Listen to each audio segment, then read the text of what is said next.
Ladies and gentlemen, good afternoon and welcome to our One Step Forward Consultancy International Social Care Services. And this is our International Social Work Conference here on March 5th, 2026. Indeed, it's a tremendous period to be having this conference. And we are so delighted to be here at the UWI Faculty of Medical Sciences Teaching and Research Complex, Mona Campus. At this moment, I'm going to ask all our members or attendees to stand as we pray. Followed by prayer, we will have the national anthem. Let us pray. Father God, we're indeed thankful for this, your day. We're indeed thankful, oh God, for our special guests that are here, travel from far and near to be here on this a special occasion. Father, we ask for your direction. We ask for your guidance. And we ask, oh God, that at the end of the day, this will be a productive one and one where we will have many takeaways. Bless the founders, inspire them more, and that they too will be able to impart knowledge across the globe. Be with us here and be with also the Mona Campus and to all those who have granted the space so that this conference can be a reality. I pray in Jesus' name. Amen. Please remain standing. And this afternoon we're being treated. You won't be hearing the playing of the national anthem. Indeed, we have a special guest who will be singing the national anthem for us. And I'm going to invite the Mario McDonald Dowell. You know, McDowell. Let me just keep it to the Mario from Mac and Mac Consultants. So the Mario, please help me in making him welcome as he comes to the podium to do the national anthem for us.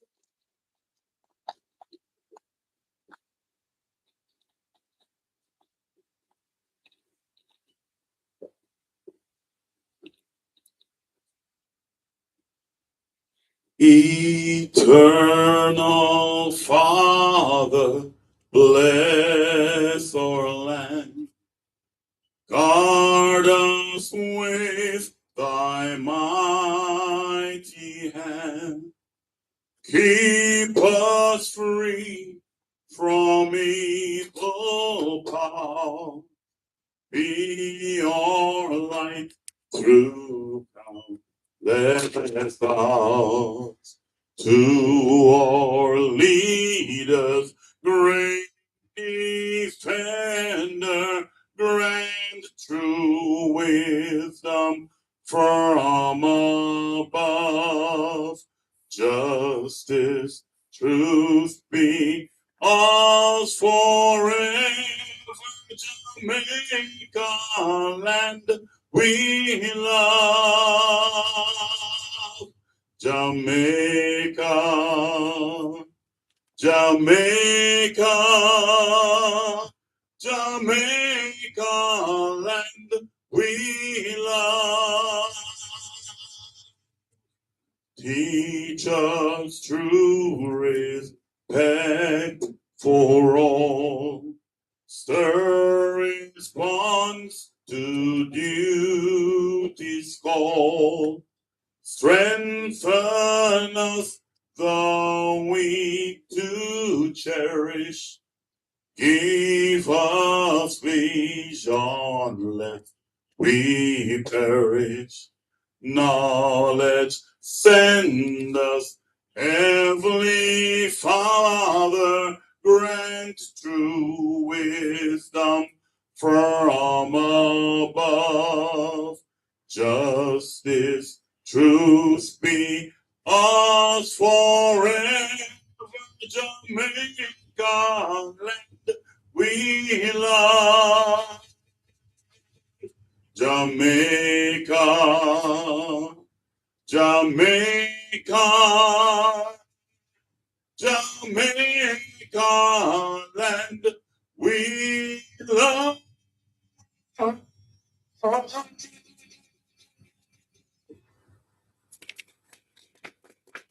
Oh man, I need to hear a better clap than that. With that music, with points for all the relevant notes.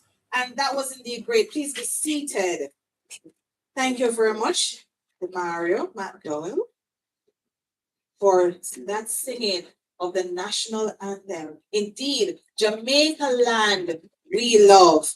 And because we truly love Jamaica, our friends from far decided to join us here, decided to impart their knowledge.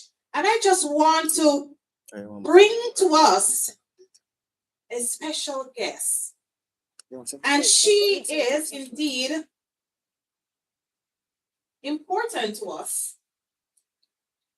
She decided to, in your field, you're quite busy. But you took the time out because social workers are important. And not very often we get the thank you that we deserve. But when we see changes, that's when we say, you know what? We're doing a good job, aren't we? And so this afternoon, I want to invite Dr. Sharon McKenzie, social work from the social work unit here at Mona. She is the coordinator, to just come forward and to bring greetings as we officially open this, our 2026 social work conference. Please help me in putting your hands together in welcoming Dr. Sharon McKenzie.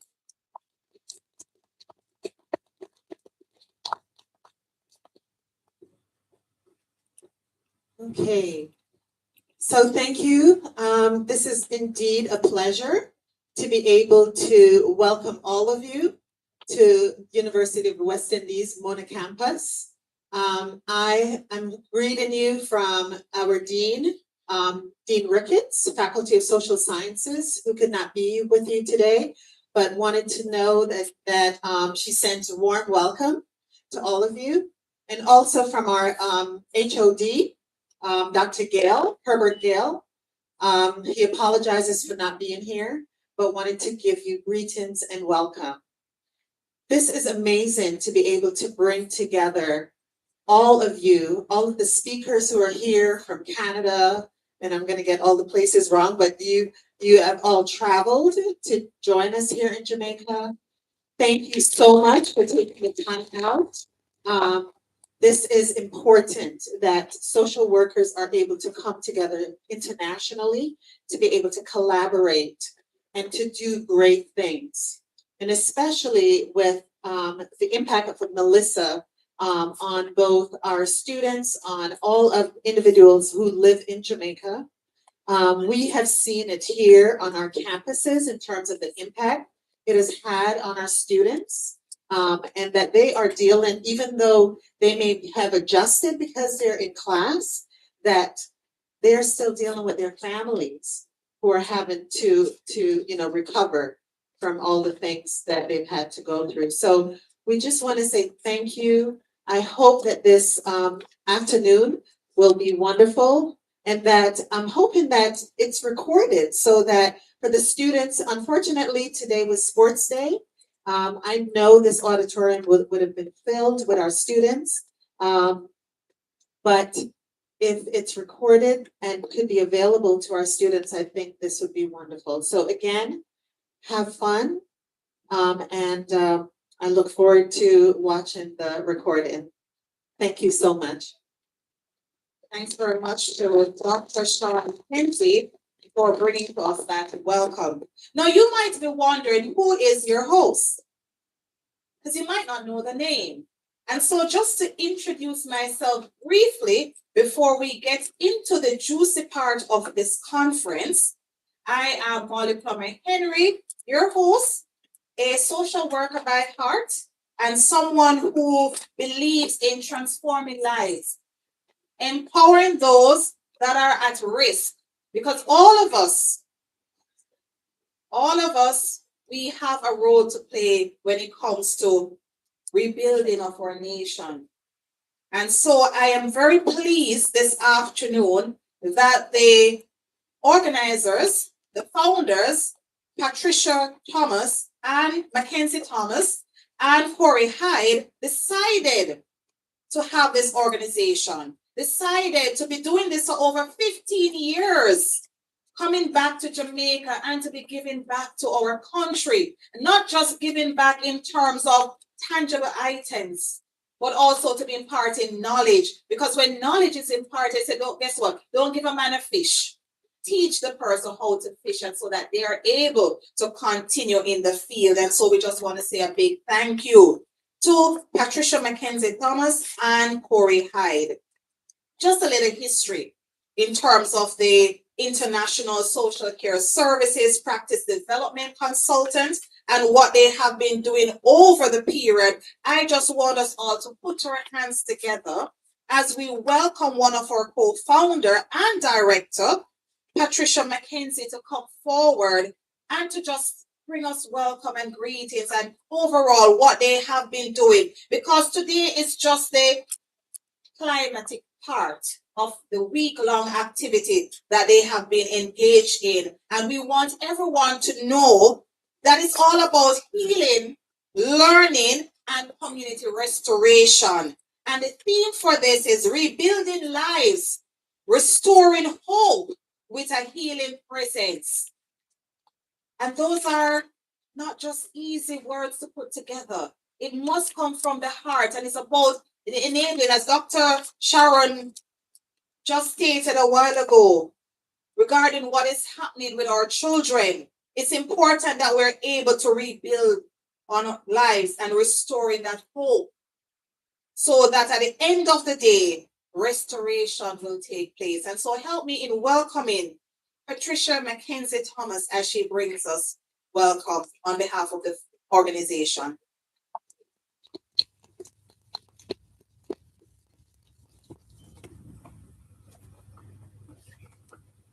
Hello, good afternoon, everybody. I'd like to thank everybody for coming, especially our overseas visitors and guests. Thank you so much. We are honoured by your presence. OSF International Social Care Services welcomes you to our third International Social Work Conference. Our theme this year, Rebuilding Lives, Restoring Hope with a Healing Presence, speaks directly to the heart of our work and the resilience of our people.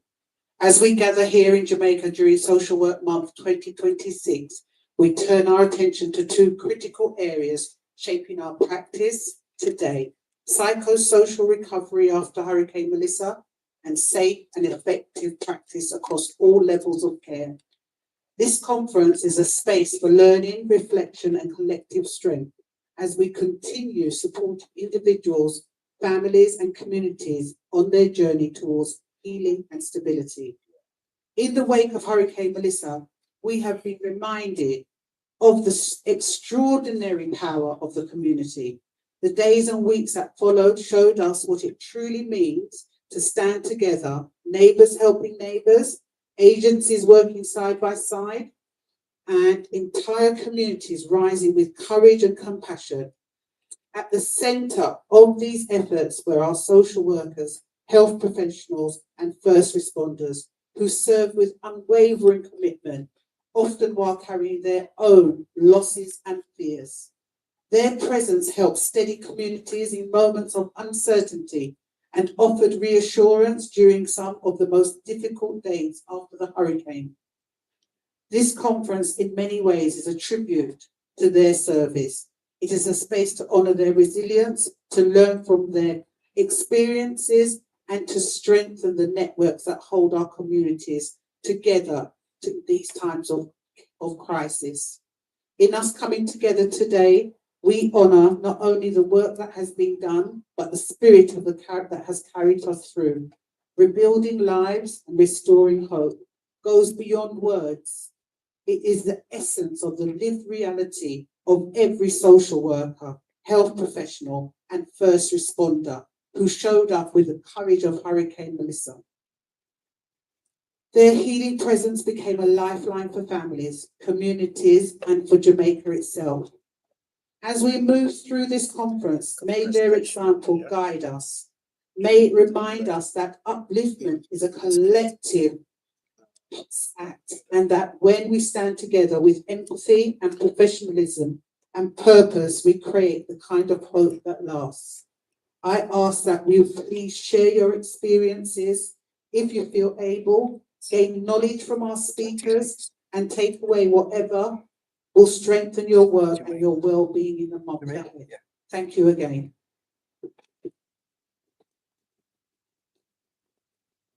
I think we can do better than that.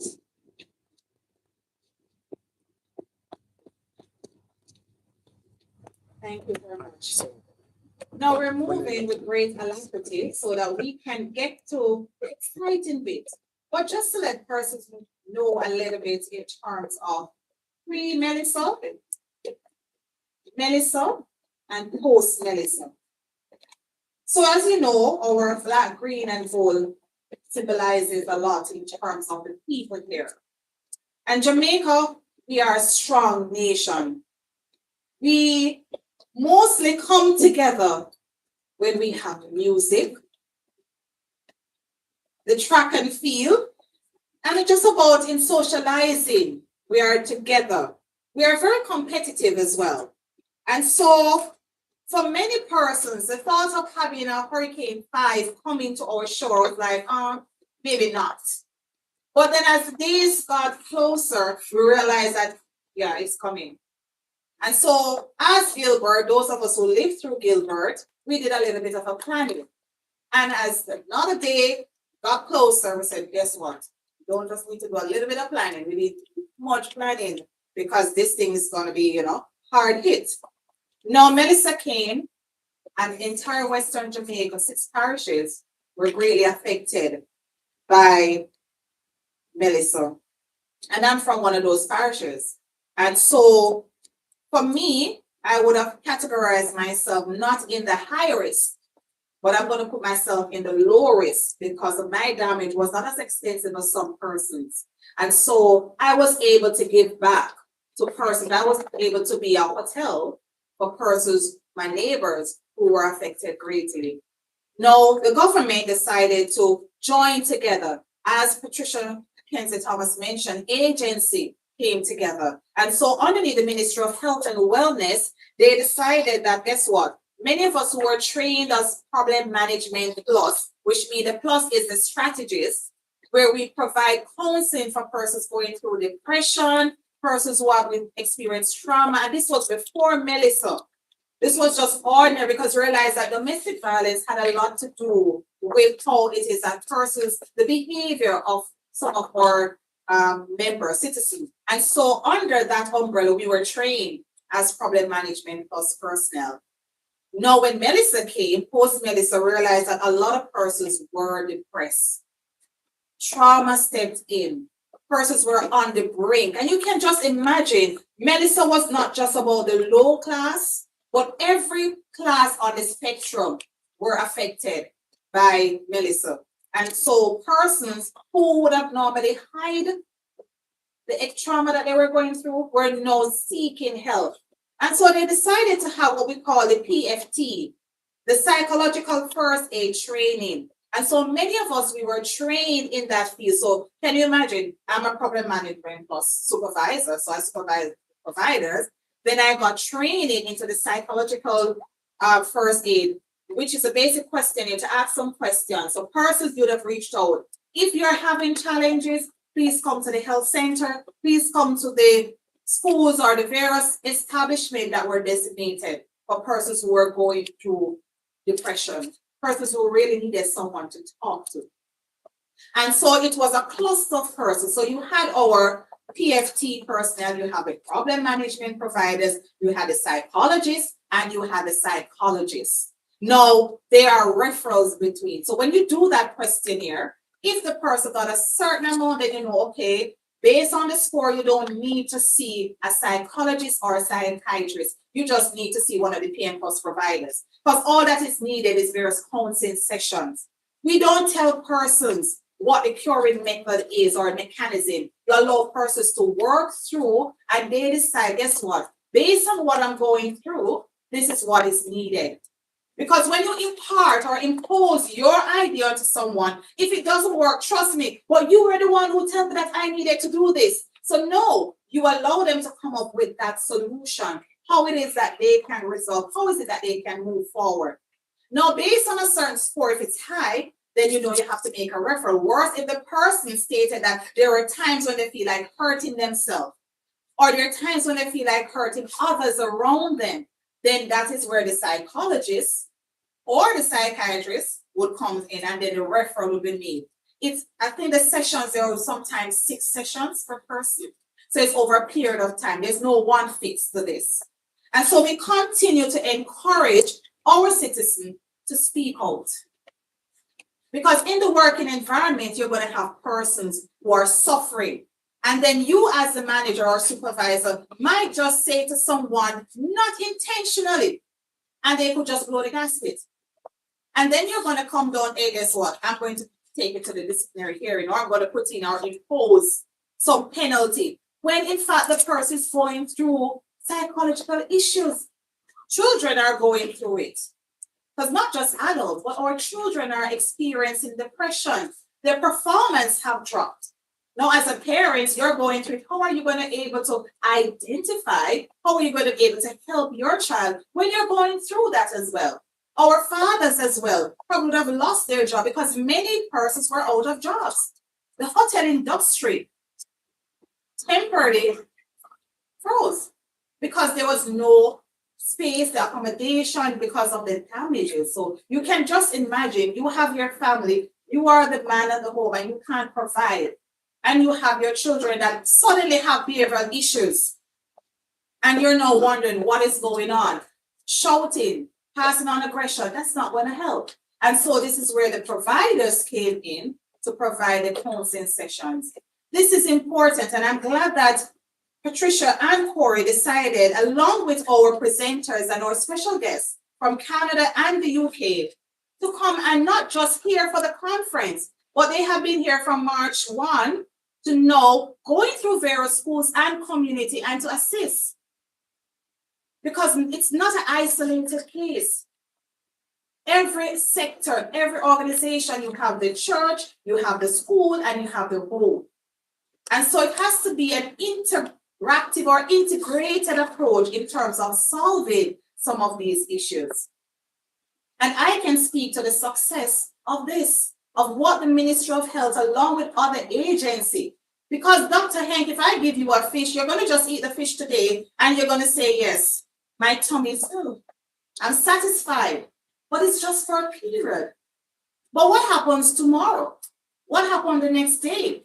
Am I able to provide fish for you every day? Or do I give you the skills that will now empower you so that you're able to go and get fish?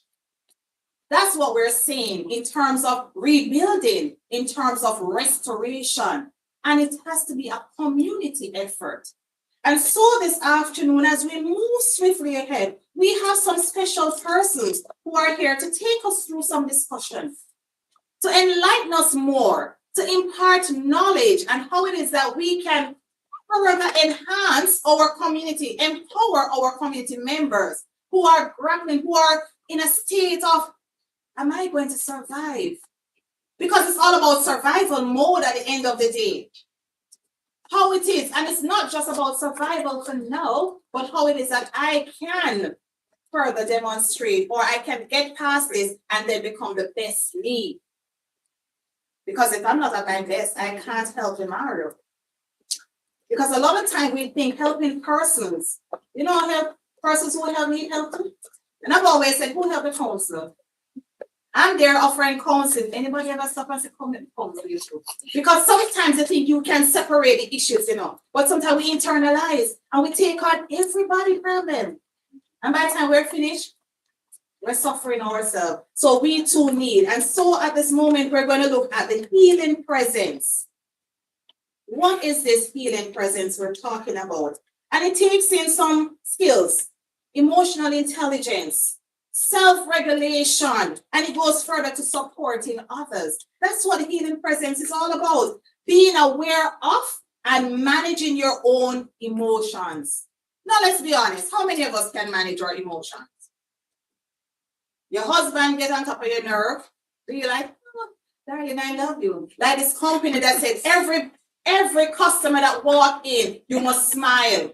And here is this person who didn't understand every customer coming. You can just imagine if I come everywhere and everybody see a smile, I wonder if it's a mad house I'm at. Because this person just smiling without a reason to smile. The smile must not be something that is forced. It must be something that is here. So you must be able to manage your own emotions and energy so that you can be more present and be supportive to others. You know, there are a lot of times persons are counseling and they're not present in the situation. They're just talking. And they're not in the situation. They're not present in the situation. And the person that you're offering to, they can't tell if you're there or not, you know. They really can't tell if you're there or not. And so to facilitate this part of it, we have a special facilitator. And I'm going to tell you a little bit about her. You know, technology is a different thing. Because whilst you have something here, it explains something else. And that's what medicine has done to many of us. Have us all over the place. But we're going to get back on track and we're going to find it right here. Because I'm sure you want to know a little bit more about our counselor, Alyssa Fleming. Counselor Alyssa Fleming is a passionate community leader, youth advocate, and public servant whose work has been dedicated to strengthening families, empowering young people, and building resilient communities. She's from Croydon, and Croydon is south of London, one of London's most diverse and youthful boroughs. Alyssa was first elected in 2010 to represent Norbury Park Ward. Throughout her time in local government, she has championed the voices and well-being of young people in the borough. And we all know what Croydon is like, and thanks be to God of the intervention, Croydon is now a nice place, high society place. It's always been. Her leadership has helped deliver significant investments in youth services, including the development of £6 million state-of-art youth center designed to provide safe space. Alyssa has chaired the Children and Families Partnership Board and Corporate Parenting Panel. And there's many more we can say about Alyssa, but I'm sure when you hear from her, you can draw your own conclusion as well. But not that she just goes about imparting knowledge to young persons, but she's a mother of 6 and a lifelong resident of Croydon. So, you know, you can come from a place that one would consider not very good, but still allow the place to be good. You say diamonds, not true. And sometimes you say a queen is not recognized in their own, but Alyssa has proven wrong. Proven the theorists and everybody wrong. And so this afternoon, please help me in welcoming Alyssa Fleming, Counselor Alyssa Fleming, who will facilitate this segment on the healing presence. Please put your hands together and welcome.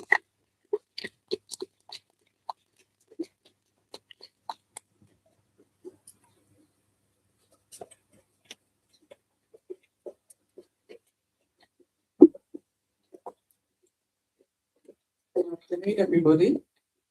Good afternoon.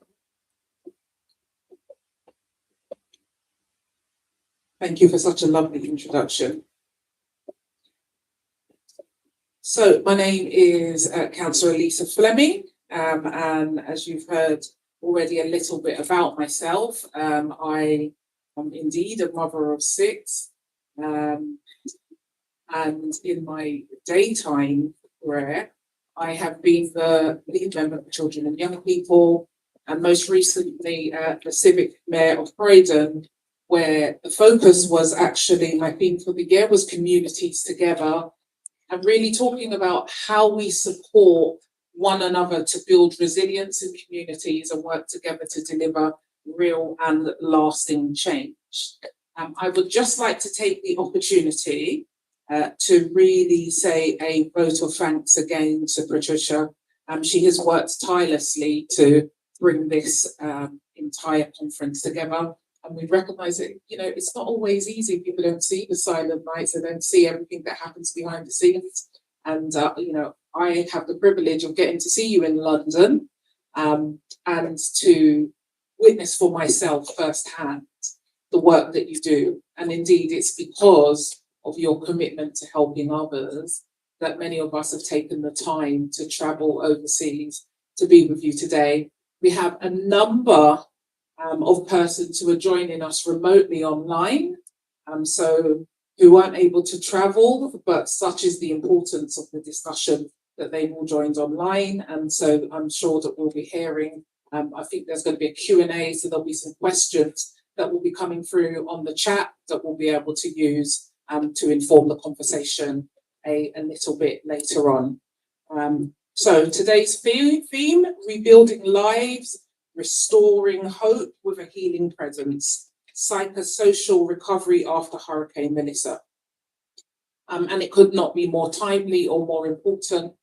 We heard earlier on about the effects of Hurricane Melissa and how they've been felt across communities in Jamaica, impacting not only homes and livelihoods, but also the emotional and psychological well-being of individuals and families.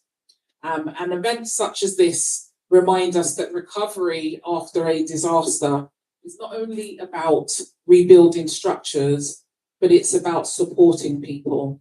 It's about restoring dignity and strengthening the resilience of communities. I would like to take a moment to acknowledge the individuals and organisations who have made today possible. I've already mentioned the wonderful leadership and vision of Patricia Mackenzie Thomas, the director of One Step Forward Consultancy. I'd also like to acknowledge Corey Hyde, the co-director of OSF International Social Work Services in the United Kingdom, whose commitment to strengthening social care practice has brought us together today. We also extend sincere appreciation to our partners at the University of the West Indies, Faculty of Medical Sciences, for hosting this important training conference. And today we are joined by an exceptional group of speakers, practitioners and experts who will bring experience from Jamaica and internationally. I myself will be facilitating I've actually had the pleasure of meeting online Miss Audrey Budai from the Ministry of National Security, whose work addressing trafficking in persons has contributed so greatly to national safeguarding and protection efforts. Unfortunately, because of the issues that are taking place nationally, she's been called to a conference as one of the players on the world stage and wasn't able to join with us today. But nonetheless, we offer a vote of thanks to her because, again, when I was in London, I had the pleasure of, albeit remotely, but hearing about the commitment to the work that she does here. And for me, in particular, there's a great passion around how we support women who have been trafficked and, you know, really giving them a second wind of life and empowerment. And so the work that she does, because, you know, if you think about the role of a woman, and I would say that as a mum of 6, but hey, it's the truth. There's a real, as the matriarch of a family, the importance of empowering women to be able to deliver change in their communities is not something that can be underestimated. And so the work that she does is crucial. Okay, so we're going to go on to introducing our panel members one by one. And as I read out some information about them, I would like them to come and join us on stage. And please give them a hand clap as they come. We are going to also later on be hearing from, hopefully from a student representative from the University of the West Indies, reminding us that the future of social work is both in capable and most importantly in passionate hands. So first of all, can I call Vicky Blagrove to come to the stage?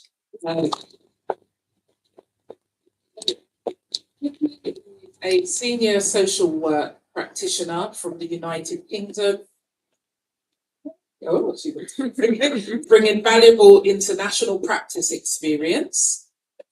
Please give her a round of applause. Professor Keely Dubé from Canada.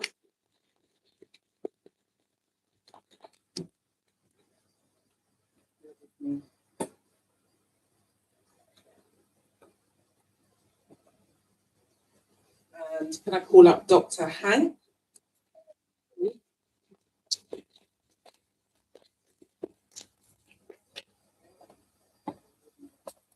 So we're just gonna, when I sit, I'm going to ask you, in fact, I'll take the seat here.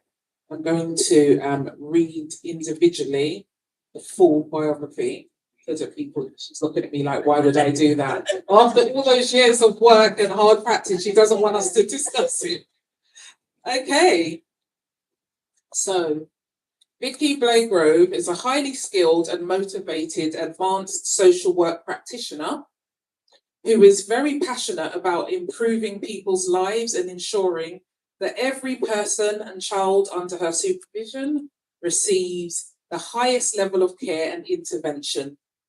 Having been at the forefront of innovative practice within her role and previous roles such as social worker and probation officer, youth offending officer and champion lead for female offenders, education social worker. You see, she didn't want me to read it out and look how many things she's done. And medical, as in hospital social work with children, which includes bereavement and trauma response work. Vicky continues to be excited about embracing new challenges within a stimulating environment and offers solution-focused work with a holistic approach. Vicky is also known as a Vicky B, a versatile actress and professional voiceover artist trained at the Birmingham School of Acting with distinction in plays and production, and has attended the Identity School of Acting in London. Vicky is currently on tour across the UK, involved in a stage production which has resulted in sold-out shows. In addition to acting, Vicky has extensive experience as a voiceover artist performing in improv, radio dramas and commercial campaigns. Vicky has also worked with BBC Radio as a presenter, dedicated, dynamic and passionate about storytelling. She continues to build an exciting and diverse career across stage, screen and voice, and finds great pleasure in bringing her creativity into her social work. That's a mouthful. So I will be moving on to the next bio, but I just want to give you an opportunity just to say a few words about your reasons for joining us today. Hello everyone. Never know about me, so I won't be long. I have a passion for seeing people thrive, children, family, individuals, and I have a special passion for my Jamaican people. When I heard about the hurricane, like the majority of people with a heart and conscience, you were touched in a way that you just couldn't explain. The devastation that you can imagine people have faced, you can't help but care and be concerned. However, Jamaica's like home from home for me. So it felt as though even though I wasn't there in person, it had affected me as if I was. My heart, I was just torn. I cried, I thought, God,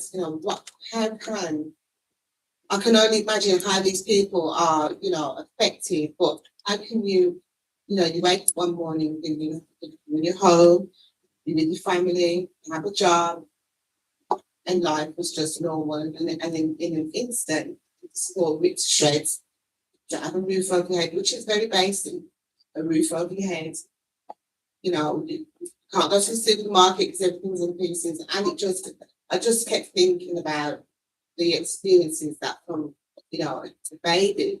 I saw a mum with a baby, who just had a baby, and like, how was she receiving medical attention? She wasn't.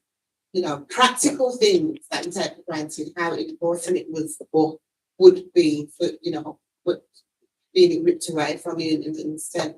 So what I did, because I couldn't really, I wanted to do something instantaneous, so I sent money to individuals and money to charity, the things that, I felt people would be instant. I didn't do the barrel. I just wanted to do something instantaneous. And when Patricia told me about what she was doing in this arena, I did not hesitate to say yes. and be a part of this great support system and network and organisation, because Jamaica is a special place in my heart. It's home from home, so I felt like even physically, it affected me as well. I wasn't there, but it physically affected us, even with my family, as I come quite often. So, me being here, whatever capacity that I can offer, which is, you said a lot, I'm just speaking, I'm just human. And something you said about working with families, they are the best people to tell you what they need. So I don't look at things from a problem solving issue and try to focus on the problem. I think that we are the greatest people to find solution to our own issues because we know what we need. And so I'm a great champion in empowering families, empowering individuals, and helping them take control of their lives. So I'm here to just offer everything and anything I can to the people that I'll be meeting along this journey, because they're in need, they're in great need. And even though it's been a couple of months, the need is still great. I see the pictures, I see when I'm traveling, and it's still tearing me up. So yes. Thank you so much. Okay, bear with me. Okay, so Keely Dubé, am I pronouncing your surname? Is an assistant professor in the School of Social Work, whose teaching and research focus on strengthening student learning through experiential, relational, and trauma-informed pedagogies. She is particularly interested in how simulation-based learning can enhance skill development and practice readiness for social work students during their field education. Ms. Dubé's work centres students as partners, positioning learners as active collaborators in curriculum design and reflective practice. She is a member of McCowan's University Research Group, and Ms. Dubé brings a deep commitment to equity, collaboration, and student-centred education of all aspects of her teaching and research. She was awarded the McEwan University's Early Career Teaching Excellence Award in 2025. Can you say a few words, please? Thank you so much.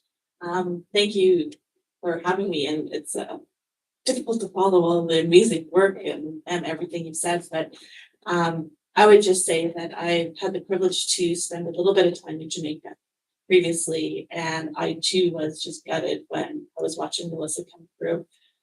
I also know that as social workers, we come together, right? And we recognize how can we be put to work, right? And so I'm very much happy to be here and to be put to work and to be able to support wherever way we can. So thank you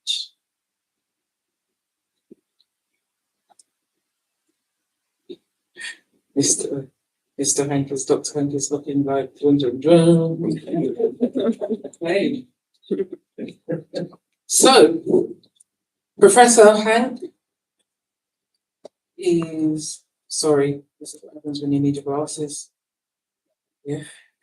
Professor Hank originates from the Netherlands and has been trained both in the Netherlands and the UK, where he finalised his GP training. He is a practicing London general practitioner with a special interest in mental health, facilitating and conducting primary care research. He works as the Croydon Operos Health Clinical Lead, Integrated Urgent Care Clinical Lead for Neurodiversity, Mental Health, Health Inequalities and Homelessness for the South West London Croydon Place ICB. He is a visiting professor at the Medical Faculty of the Nova University in Lisbon, Portugal. He is a member of the World Organization of National Colleges, Academies and Academic Associations of General Practitioners, Family Physicians, and Working Party on Mental Health, member of the WFMF, which stands for World Federation for Mental Health, and advisory board member of the Liverpool Wellbeing Enterprise. He is also a foundation member of the World Dignity Project. Currently, he is the treasurer of the European Forum for Primary Care. If you could just say a few words about your reasons for the commitment to being here today. Thank you. Yeah, after all these people and after all these bios, I feel humbled to be here. I'm a family doctor. I'm a GP, a primary care doctor, working and living in Croydon. Honored to have our ex-mayor here. And you work with communities, you see what communities are doing. And once upon a time, I bumped into Patricia, and she encouraged me to do some work with safeguarding. I came to Jamaica the first time, and I'm still coming back. And then to see the community here to suffer from such a disaster, that made me think, what can we do? And after meeting Patricia again, I'm here to support. Whether it's bringing 3 big suitcases full of nappies or being here in person, that doesn't matter. We do what we can do. So now you might notice that there is another chair and it's not been filled. I have been really, really lucky on this trip to meet some phenomenal women. Not to say I haven't been lucky to meet you, Dr. Hank, but you know, women sisters are doing it for themselves and all the rest stuff. So the next lady that we are going to introduce, I came along to one of the facilitation sessions, and I was just really struck by her creativity. And in particular, when we were talking about how we empower communities to work together in one accord, there was such a desire to not only talk about the now, but actually what happens after, in 5 years from now, how do we make sure that everything is still working together to create sustainable opportunities for families and individuals, including young people within that. So the lady that I'm going to introduce is Danielle Lecroc, BSW, MSW, RSW. She is an associate professor in the School of Social Work at MacEwan University in Canada. She's been teaching in the program since 2011 and previously served as field education coordinator, supporting the development of experiential learning opportunities for social work students. Danielle teaches across the social work curriculum, including courses in social work practice, families and grief and loss, and has contributed to course development within the program.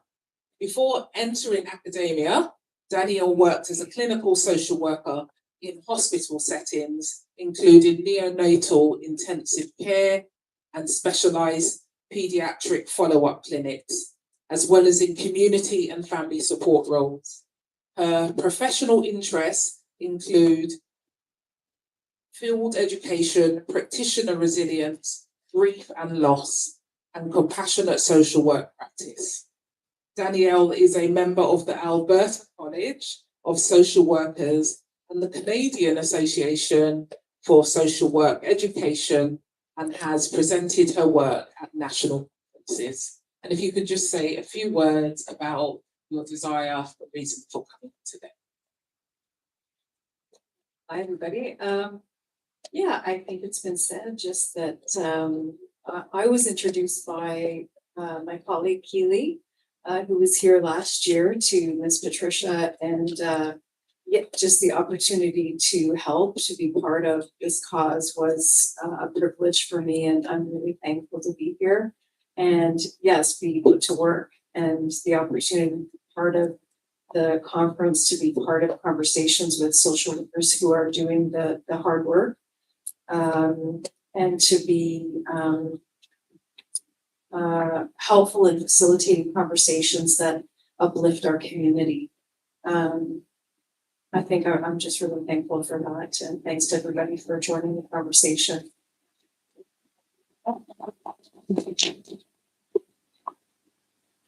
Okay, thank you for bearing with us while we went through all of those introductions. But it was just really important for you to know that actually Patricia's pulled out all the stops, so she's making sure, particularly for our students online, that they've got a real opportunity to acquire a wealth of knowledge from individuals with decades of experience from different corners of the world, as it were, who bring their own lived experiences also. Okay, I'm going to start by just very quickly outlining what's going to be happening today. So the goal of today's discussion is not only to share professional knowledge, but also to explore how we can continue to support one another in our vital work of social work. Following this panel discussion, we're going to hear a special presentation from Professor Hein on the brain and psychological trauma. Really looking forward to that, and how we rebuild after the storm. This session will help us deepen our understanding of how trauma affects the brain and emotional responses, and why trauma-informed approaches are essential when supporting individuals and communities recovering from disaster. Well, then we're going to take a short break, and after that, after the refreshments, participants are going to have the opportunity to take part in a discussion designed to provide practical tools and reflections, and they will be centered around open-hearted work, understanding vicarious trauma, and also restoring hope in families and the healing presence that Molly mentioned earlier. So that conversation will deliver valuable insights into the ways that we strengthen resilience, support families, and sustain ourselves as professionals. And I'm going to tell you about what's happening later on after that, because I feel like you've heard my voice enough now. So I'm going to open it up to the panel, and I'm just going to bring up the questions. Okay. Just, yeah, about half an hour, but we'll play it by ear, and I will be looking to my right to see if Patricia says that we're running out of time, and then we'll take it from there. Okay, so first of all, the question that I'm going to ask is in relation to how we best can work together collectively to support children who may have lost parents or loved ones during the hurricane, and in particular focus about how provisions such as educational establishments, etc., can play a role in ensuring that children who found themselves in that situation are able to thrive moving forward. Children that have lost parents and have become orphans. I mean, in my, and I won't lay that to take time, but in my experience, the first thing we do is assess if there are any available family members that could help take care of the children or the child that has found themselves in this devastation. Because, I mean, yes, education and everything else is important. If a child is, has just found themselves no parents, it's traumatic. The last thing they're going to be thinking about is to offer a stable environment for them. So I think it's about us working together to assess, who could be the best person for this child, or if they have siblings, who could be the best person that could take them together as a family so they don't experience any further more separation. And so for me, priority would be for them to have a stable environment first and foremost. And so whatever we need to do to make that happen is what I would be looking at within the family network And if there was no available family members, then looking outside those parameters and working with our colleagues to make some decisions around that. Yeah, thank you. I would absolutely agree with that. I think anytime we can build in family and we can build in those connections, those natural connections that are already there, that's so valuable. One of the pieces that I wanted to share as well, when I think back to some of the work I've done with kids who've experienced trauma, and for sure it's been different than the experiences of children who've lost parents in a hurricane, but it is around the importance of adults being able to co-regulate. And so to recognize that sometimes there's maybe going to be behaviors or experiences that kids are going to do that are going to feel strange or unpredictable or different. And if we can see that through the lens of trauma, like they are telling us their story through behaviors, because maybe they don't have access to the words, they were either too young or it's too scary, or how do you put the words to something that's been so devastating? And so as best as we can, leaning on our own supports as the adults in the kids' lives to regulate our own selves and share that regulation with them. My point of view is there are two important things. One is a child needs a stable adult, at least one. And it could be anyone. I'm not saying it needs to be a mother or father. It could be one person whom they can lead to and learn from. On the other hand, if things are going wrong, we need communication. Often what I see in my field of work is that people are not communicating. Institutes are not communicating. Social workers are not communicating to doctors. Doctors are not communicating to others. And also not communicating to the person involved, the child. You will be amazed how much you can communicate with the child, even from very young age. So focus on the child, communicate, and like you said, have one person that is stable in their environment. Yeah, I really like that. And just to pick up on the communication, I think whoever that primary caregiver will be, to make some decisions about how they will speak to the child about the loss. Often adults are more nervous about how they will communicate about the loss.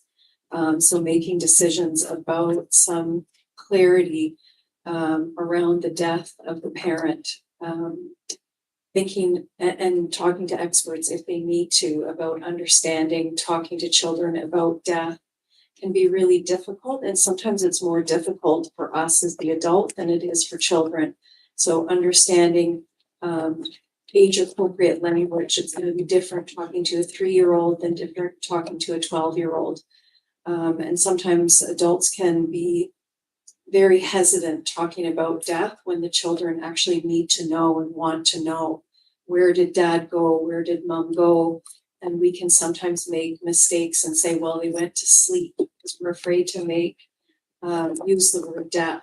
But we actually need to be quite clear, because we can understand that if we use words like, well, they went to sleep forever, and then the child becomes afraid to go to sleep because mom and dad never came back when they went to sleep. So, talking to professionals sometimes can be important if that's accessible, to understand what kind of language to use, or just, talking to a faith leader or something like that about how to move forward in those discussions about what is age appropriate with the child. Then I'll ask you to keep the mic down that side. And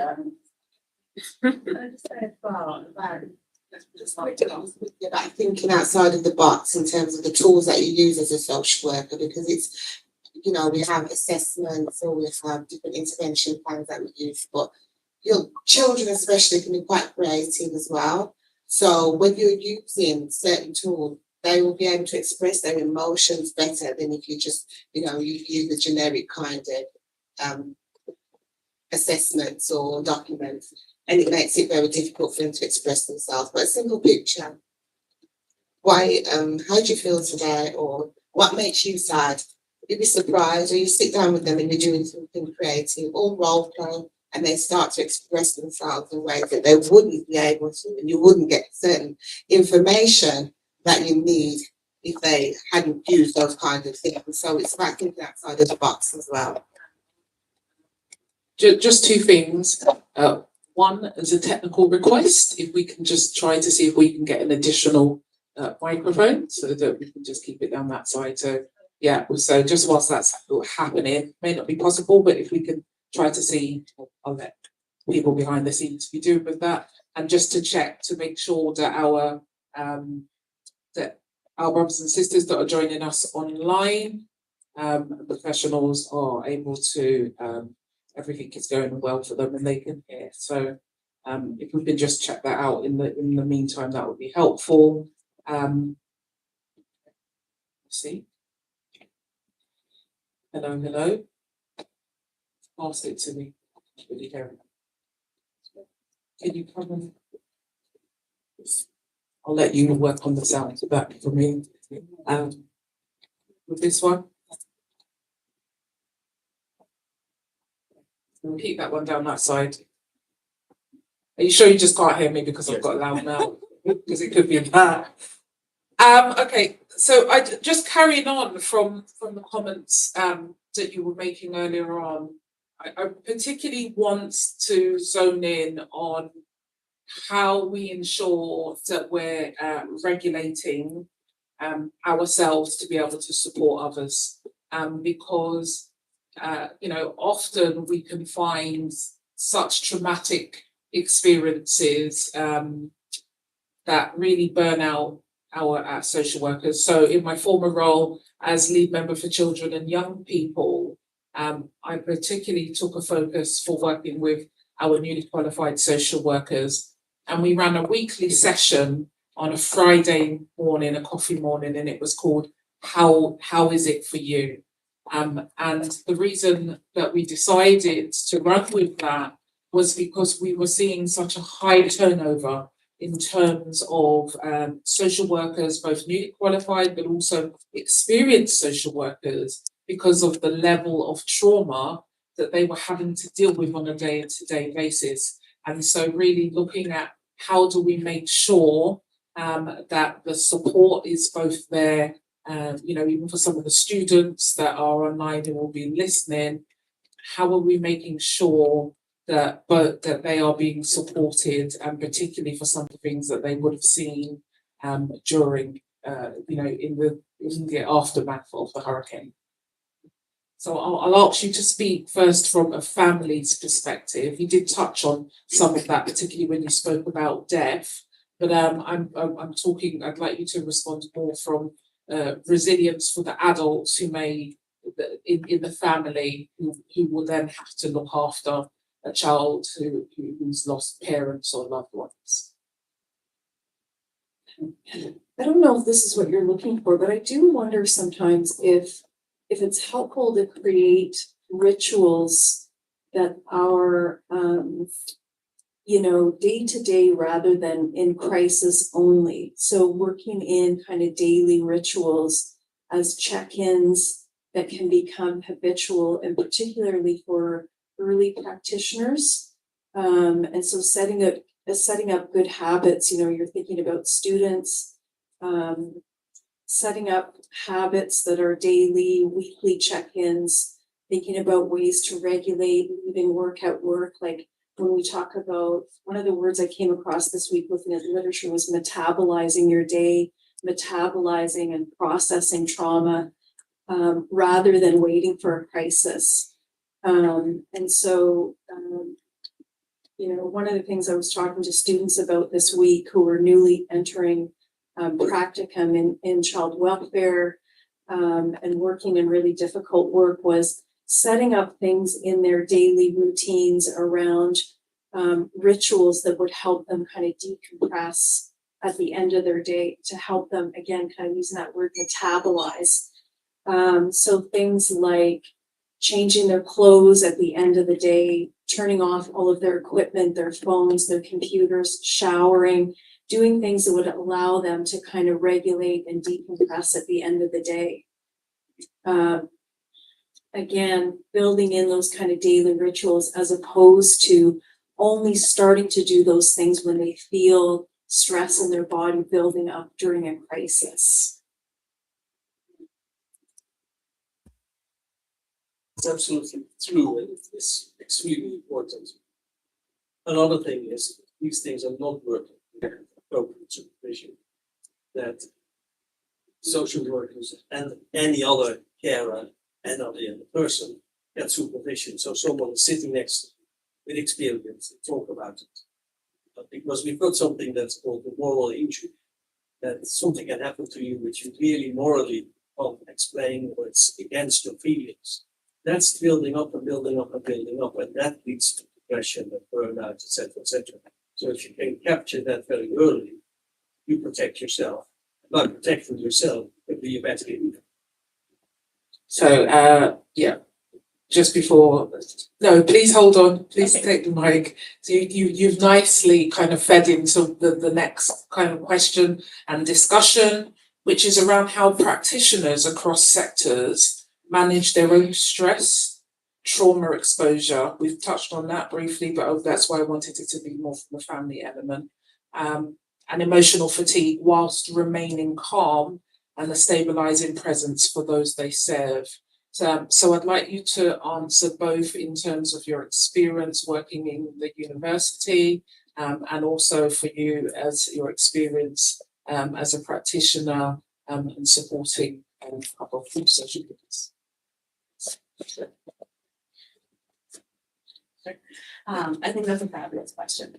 And when I'm thinking about what makes a difference, and when I've been sitting in supervision, or I've been working with family in crisis, or I myself have been in crisis, it is about the relationship, and it's about somebody being able to witness my journeys in a place that's non-judgmental, that accepts me for everything that's happening. And we've spoke about this earlier as well, but that trusts me that through that process, I know what I need, right? And so I think what works for all of us up here works for people in the audience, works for students, right? It's a universal phenomenon.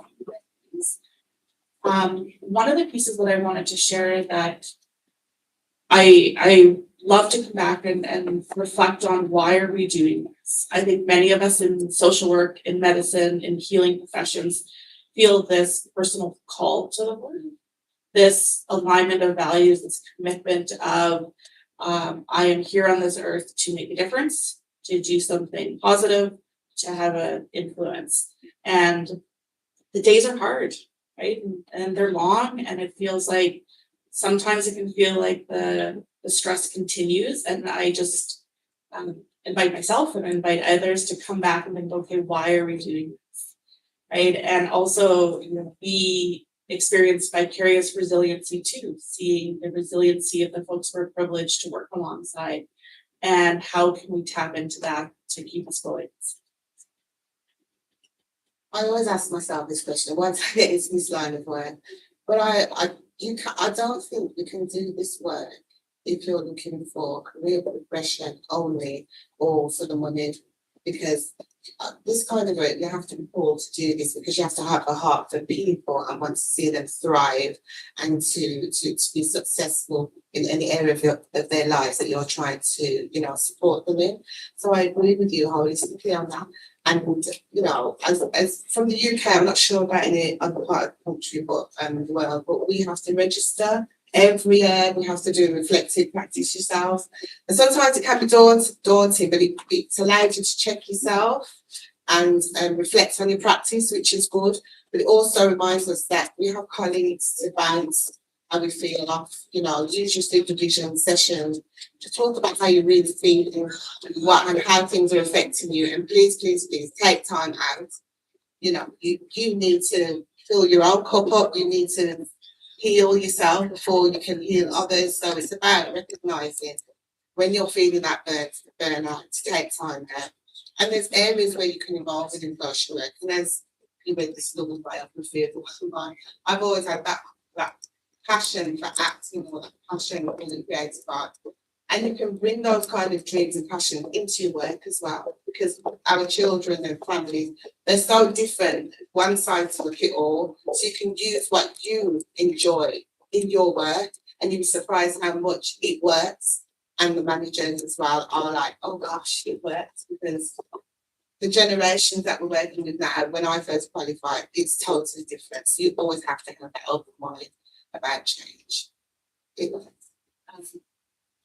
Please, if you want to come back in, and whilst, just before you come in, if panel members can just take a moment to think about what are the top 2 pieces of advice, you did give some, that you would give to a student who is either newly qualified or may not even be at that stage, is in the studying process, but when you're seeing some of the serious case reviews and getting a real understanding of what is going to be involved in their day-to-day work, what would be the 2 pieces of advice that you would give to them to either encourage them to stick with it, or on a difficult day, just a word of encouragement to keep going. And I just want to caveat that by saying it's not all doom and gloom, right? So we are going to move on to, because social work makes a huge difference.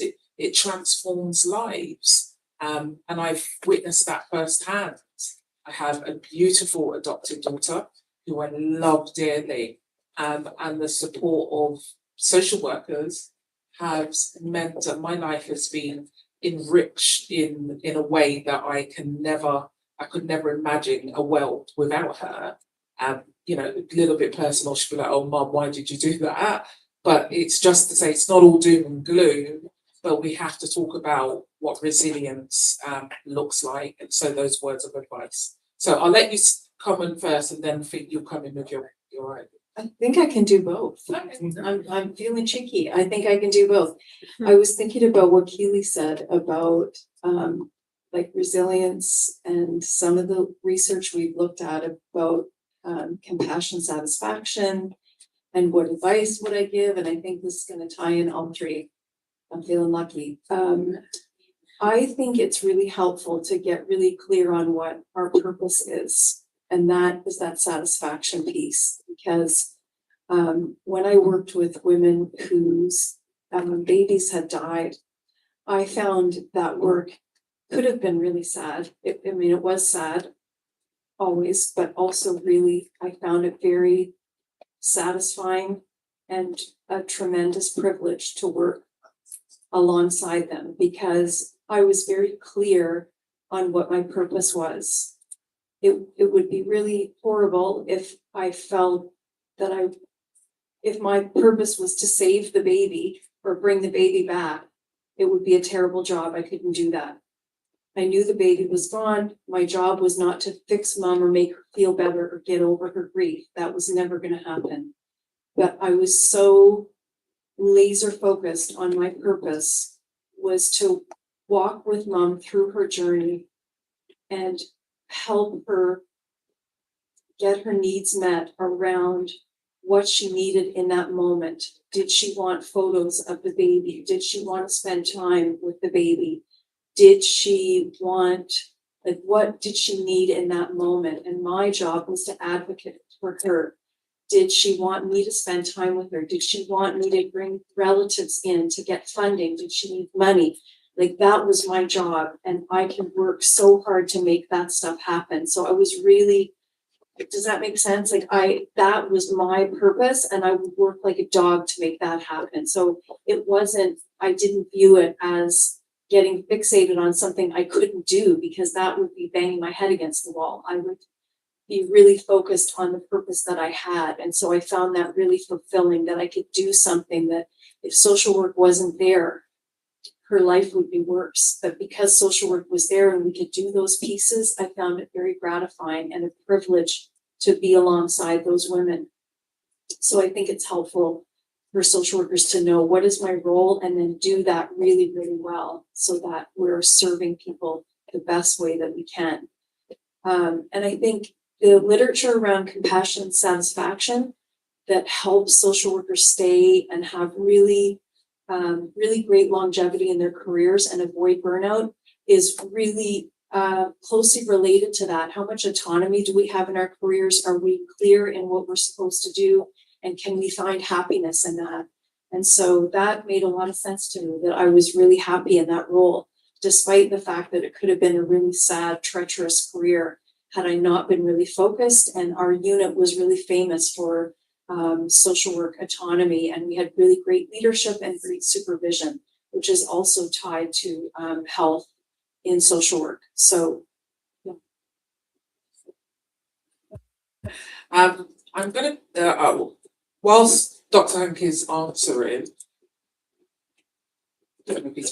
I'm also going to be calling up momentarily, so I've just given her advance notice. And I'm going to be calling Patricia Mackenzie Thomas up to the final seat to speak from a Restoring Hope in Families perspective as well. Some of that has already been covered, but we'll be inviting her up. But over to you, Dr. Okay. I know the balance is not on my side, but fathers need support as well. Yeah.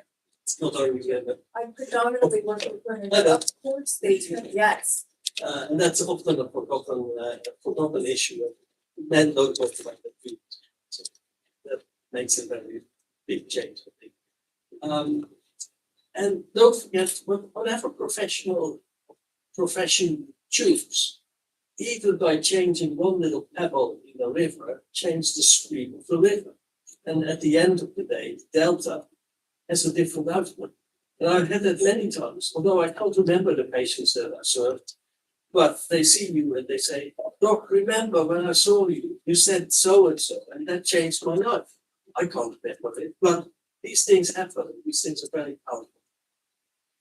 On the end of looking after yourself, what I always tell everyone, you need to recharge your battery. You need to do it your way. And if that is going dancing, that is watching soap opera, that's all fine. Don't let anyone tell you how to should change. To add? Yeah, I would absolutely echo everything I've heard so far.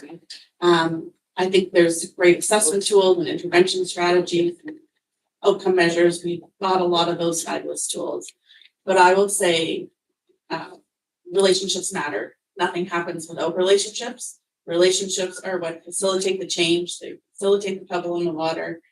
And so my invitation to future social workers, students, whoever you may be, is that it is the most powerful tool in your toolkit is to sit and develop relationships and to be, like Danielle said, witness someone's journey alongside them.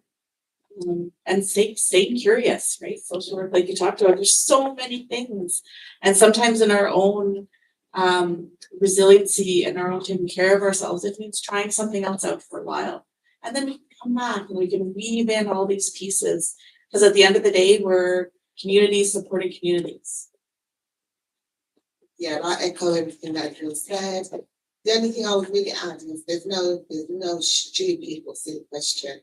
If you're unsure about something, don't just think, oh, I can't ask this question because then you're gonna put more stress on yourself by trying to work it out, or you're gonna think it sounds silly, so I'm gonna have to figure it out, and then, oh, am I gonna get this wrong? Just ask.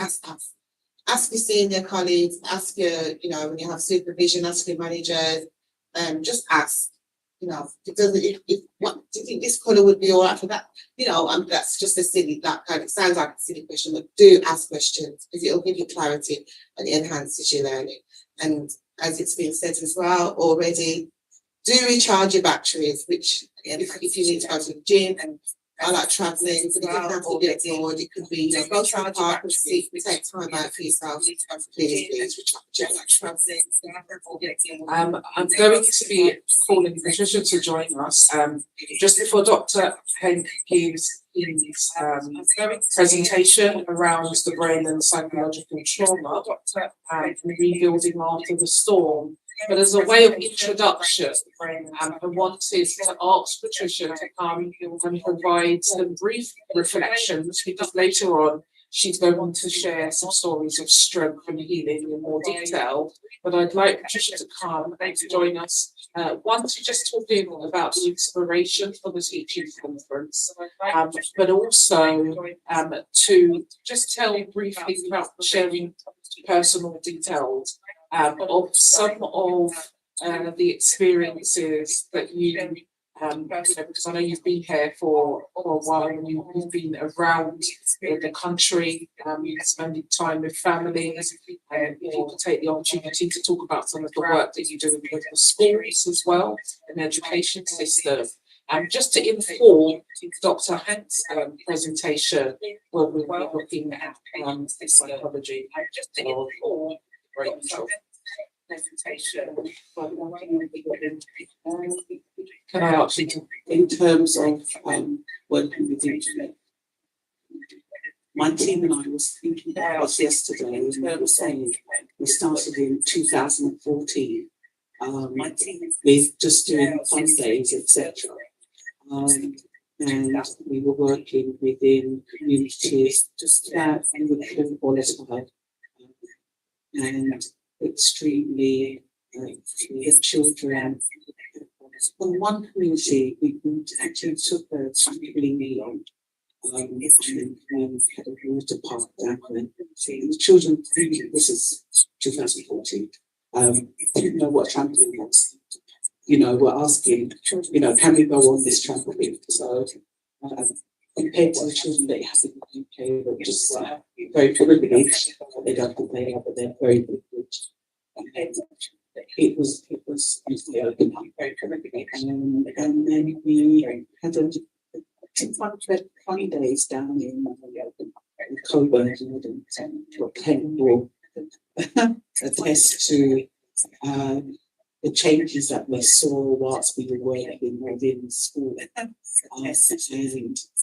just seeing the difference that was made over the years in relation to the International Safeguarding Children's conferences that we hosted. Corey and I, we were one of the first practitioners speaking about police, you know, having the police records. The DBS is so we've been quietly working with the students. We are now working with the social workers.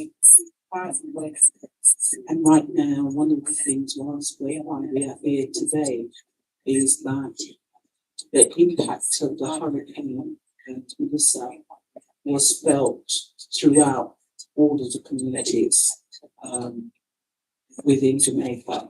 So not just in the western area, but also here in Kingston where we are. We've got families that are caring for families in Western Jamaica. We've got families who were impacted by their own families. We've got food shortages, expenses, we've got no jobs, persons coming in from send message of the Kingston, and we are a very caring nation, so we will do some right. One of the things that was not realised is that how Jamaica was like. And this was felt by all the contributions, donations, barrels, everything being sent down to Jamaica. Containers, Kingsley Shipping Services, they did an evening where they sent a container down, and you, Alyssa, were there as well. And we were all there packing and sending items down to Jamaica, food, water, anything, toilet was sent, everything was sent. The sadness is that we've got a lot of those things still left on the board. And we have been trying for at least 2 weeks, our team, to get our items off the board. I know that other persons have come down and had difficulties getting their stuff off the board. And it makes it very hard to know that you've got all this items on the wall and needed for the families. I mean, desperately needed. You can look at the pictures, you can, think that you can identify, but until you see it firsthand, you don't know. And that's the hard thing. It's the love is shown, it's there, but it's on the wall and it's not being used. And that for me is the hardest of what's happened. We've had the conference, which would be lovely. You know, we've got people online and we haven't got a full auditorium. Unfortunately, because they're outside having a sports day, but we are here. But my mind still is on the wharf, and going down there and sitting tomorrow morning and taking the team down.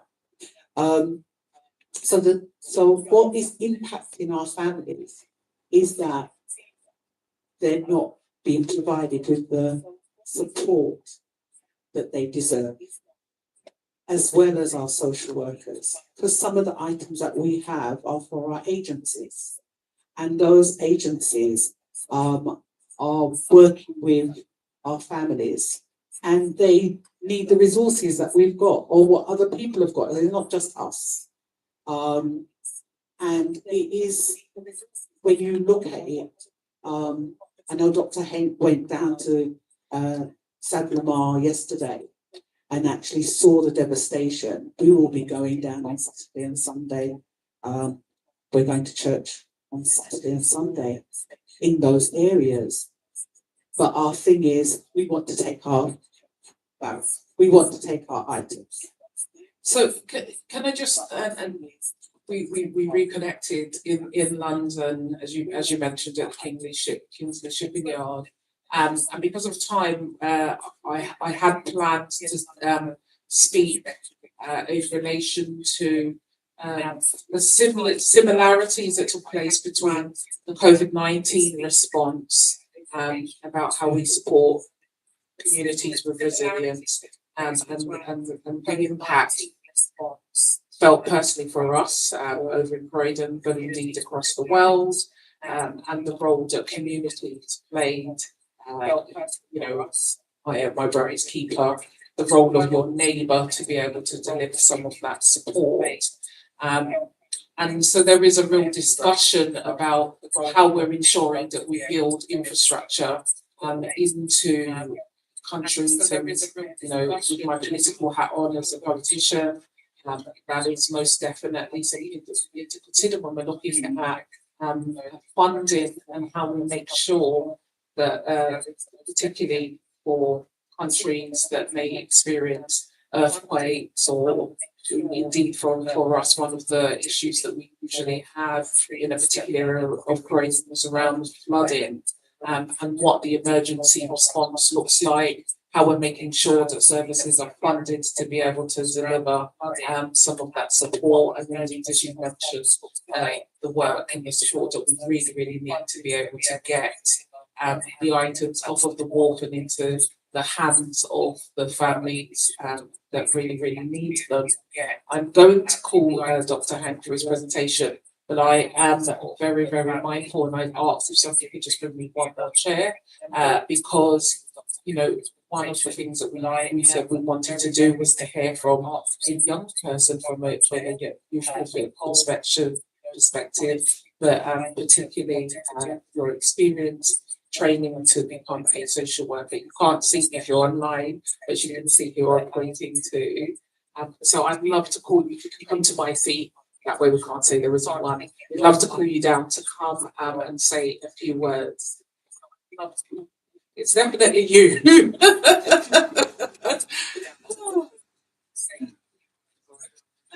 So in London, there's this gentleman, and he's called Anthony King, who I love dearly. But Anthony's known for, like, if we go to a meeting, nobody ever really wants to. Please come. You never know if Anthony's going to call you, but it says you're going to a dinner now, please. So I'll let you introduce yourself, and please tell us a bit about your experiences, not just having been here during the hurricane, but also as studying to become a qualified social worker, and your reflections. It would be really helpful, please. A little bit on the spot. My name is Justina Villa. I am a second year master's student in the social work program. So this is my final year. So it was a bit surprising last semester when heard that there was going to be a hurricane. I'm not originally from here, from Belize, so I came all the way here to study, and then, I'm encountering a hurricane, so we had to find the finances to prepare for the hurricane, and during the storm, my team started to leak. And so they had to relocate us, and then my laptop, I guess during the transition, stopped working. But all in all, I can say that on the university, we got to the lower end of it, so it wasn't much of an impact, but as the host said, we have families who are connected to the students, and so we see that relational trauma pathway, and it's definitely impacting our students. We see that in the performance, academic performance. We see that in their mental health, and I guess we also see that in the way that we interact with each other. We want to find that support with each other. We want to talk about the experiences that impact. So we're still at the University of the West Indies, still preparing, but we are resilient students. We recently had we are having our sports days, trying to move on. So it has been rough, and I know I have colleagues who have answered the calls, like heard you guys mention answering the call earlier. Yes, they have answered the call, and I have seen the impact that it had on them. It has on them.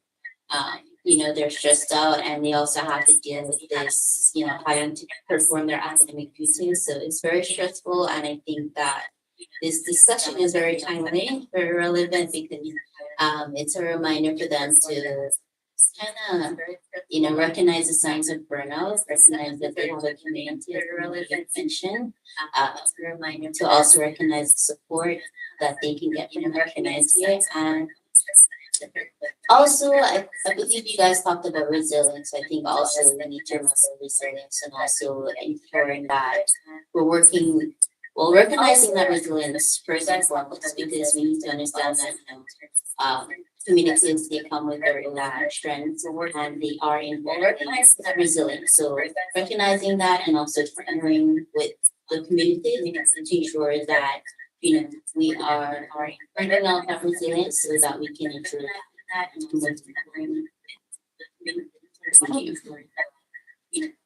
They asked you to stay there if you don't. She's like, I think she was dreading.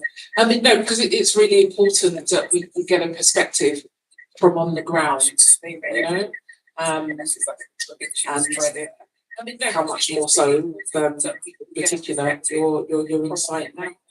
So, Dr. Henk, I'm going to go into call you now to do your presentation.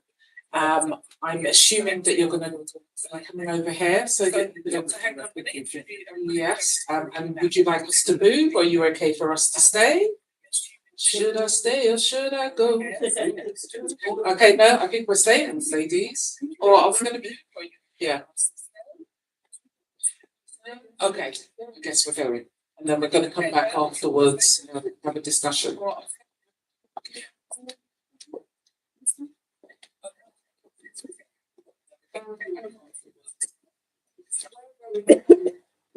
We had originally, for members online, we had factored in a break, and then we were going to come back. I'm just going to move it around just to keep the flow going, and we'll go straight into the presentation, and that will give me the opportunity to get the Q&A questions from members offline. So I'll go straight.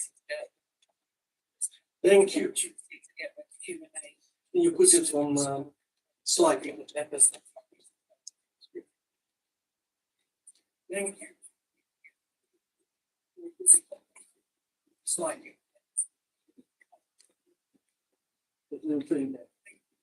Which one?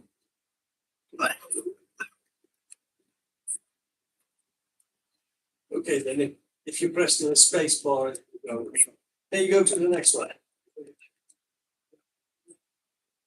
That's me.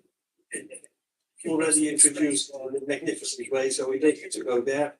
I do different mental disorders, neurodiversity, and homelessness. That fits in all nicely if you talk about the brain and disasters. Next slide, please. there's a hidden agenda for me as well, because believe it or not, in my patch of the world, more than 5% of my community is from Jamaican descent. So it helps me a lot to understand what Jamaican descent means. And it helps people from Jamaica to talk to me, because I've been here, I know what it is. So there's a hidden agenda for me to be here as well. Next slide, please. And as mentioned already, for me, the journey started in 2015, and it went on, and you can see there Corey, Patricia, and myself on my kitchen table discussing all kind of weird and wonderful things. But it is the community that is important. And I've been to many of these plantations. Next slide, please. But now, we human beings, if you look at the basics of us, our genetic background, we're all the same. Now, there's a massive difference between the person on the right-hand side, one of the fastest runners in the world, and me, one of the biggest snails in the world. Although our brain is the same, basically, the basic compounds of the brain. And although, and if you change it a little bit, if you look at our DNA, our how we are built, my dog has 78 chromosomes. That little aunt there in the middle, it's an Australian male aunt, has only one chromosome. And the amazing thing they can do, they can build these whole societies with only one chromosome. That little fern there for 1260 chromosomes. I don't know why, but that's happening. So, although our cells, our building blocks are exactly the same, the expression of how we deal with it and the communities we're in and the environment makes us different. Snails, lizards, rodents. Next slide, please. And that's how we are developing our brain. Our brain is a very complex organ, but it is an organ. It's not different than a heart or a liver. It is an organ and it works together with all our other organs. The development is different. Your brain keeps developing. Your whole nervous system is already imprinted there 8 weeks after conception. So that is very early. And after that, it keeps developing and developing and developing. Different phases. The last one might be around the age of 24, but in my lifetime, that has changed a lot of times. So I'm sure in the next few years they come up with a better idea. When I started medicine, the brain was solid. If there was a cut on the brain, it will never regenerate. Now we know better, it regenerates a lot. So it is a flexible thing. We can change and improvise it. Next slide, please. More important is the inside of the brain, the wires of the brain. And for example, if you look at the difference between a child with autism and a typical child, you can see the difference in the wiring. So we all have a brain that is differently wired. Next slide, please. And it's not only the wiring, it's also the chemicals. The chemicals are linked to the wiring, and our neuropeptides are related to that. And these are related to our hormones, and our hormones are relating back to our brain.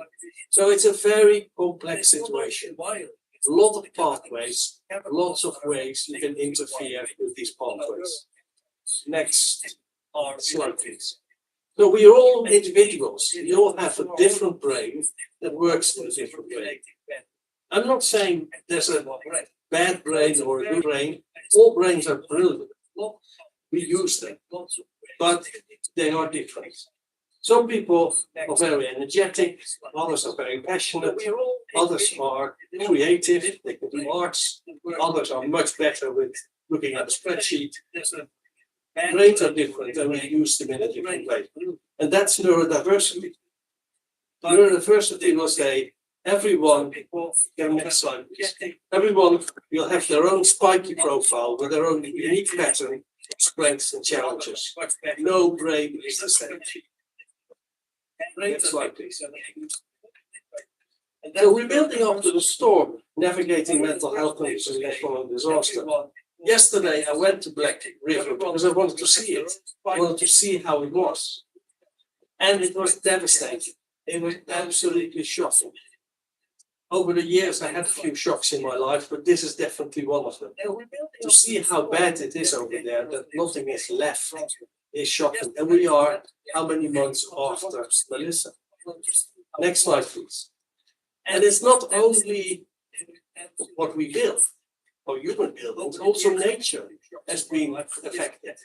I saw there the swamps, and they were all affected. The trees are all gone. They're rebuilding themselves now. You can see some leaves growing again, but it was devastating as well. Next slide, please. And then I met Captain, my new friend, the captain. And Captain Terry brought me into the swamps, and we met his best friend, a big crocodile. So for the first time now, I've touched a big crocodile. It was not a small crocodile, it was a massive crocodile. A very friendly creature, I must say. Next slide, please. So we must understand the emotional cycle in our brain, what that happens with disasters. And when a disaster happens, there's the heroic phase. Everyone's helping. Hallelujah. Oh, building, surviving. Then the honeymoon phase. Communities are working together. Things are shared. After that, you get the dissolution. Things are not working. Things are still left in the war. They can't get to the communities. And then after that, you get your reconstruction. You start building things up, but also as a human being, you start going back to a new normal. It will not be the same normal as before. It will be new normal. Next slide, please. So what is normal? After that, you get your reconstruction. When there is an extreme reaction, our brain acts in a certain way. There will be physical symptoms, exhaustion, headaches, jumping, loud noises, can't speak. There's emotions, irritability. We are irritable. Sudden bouts of crying, bouts of guilt, cognitive. Our brain goes into survival mode. It stops working properly because we need to save our brain energy. And it has behavioral problems, behavioral outings, social withdrawal, but also what we are doing then. We try to cope and we do self-medication. So you can see your alcohol consumption going up, your nicotine consumption going up, etc., leading unfortunately to other problems. Next slide, please. But also, so what we can do, already mentioned, first aid mental health is a good way forward. There's a lot of evidence now that if a disaster happens, don't send in all kinds of psychologists, very qualified psychiatrists. What you need to do is make the community resistant. The community will talk to the community members, and that has a massive, important healing effect. You might not heal 100% of the community, but most likely you'll heal 93% of it. The rest, the 7%, needs to be done by others later on. So how to deal with that is mental health first aid. And we can all learn it. It's not rocket science. Look for people who are vulnerable in the community. Listen to people. Link them with the basic needs and or connect them with their loved ones again. And if it doesn't work, you can go to the next phase and organize some professional. And I don't mean that professional health is better than community health. Next slide, please. So it is evidence-based, it works, and it's designed to help a person who's developing a mental health problem or experiencing mental health crisis. And you can link it to physical first aid. When I started my medical career, I did first aid. That was my thing. And so if you cut yourself, and if the wound gets infected, it needs professional help, it needs antibiotics. But as a first aider, you can clean the wound, keep it fresh, and you prevent the infection. That's exactly with mental health. And if you do it properly, you can prevent the major problems that can happen further on. Next slide. Always assess for the worst, risk of suicide or self-harm. There is no evidence that if you ask about it, people will get an idea in their mind. That is not true. A lot of people are worried about it. If I ask about, are you thinking about harming yourself? I put that idea in their mind. That's not true. So we don't have to worry about it. Listen, but don't be judgmental. It's their problem. And it might be, in your view, trivial, but in their view, it's a problem. And give reassurance and information. How can we help the people further on? Next slide, please. And then, if needed, encourage to find professional help. And encourage self-help and other resources. Be careful though, because there's a lot of nonsense on the internet.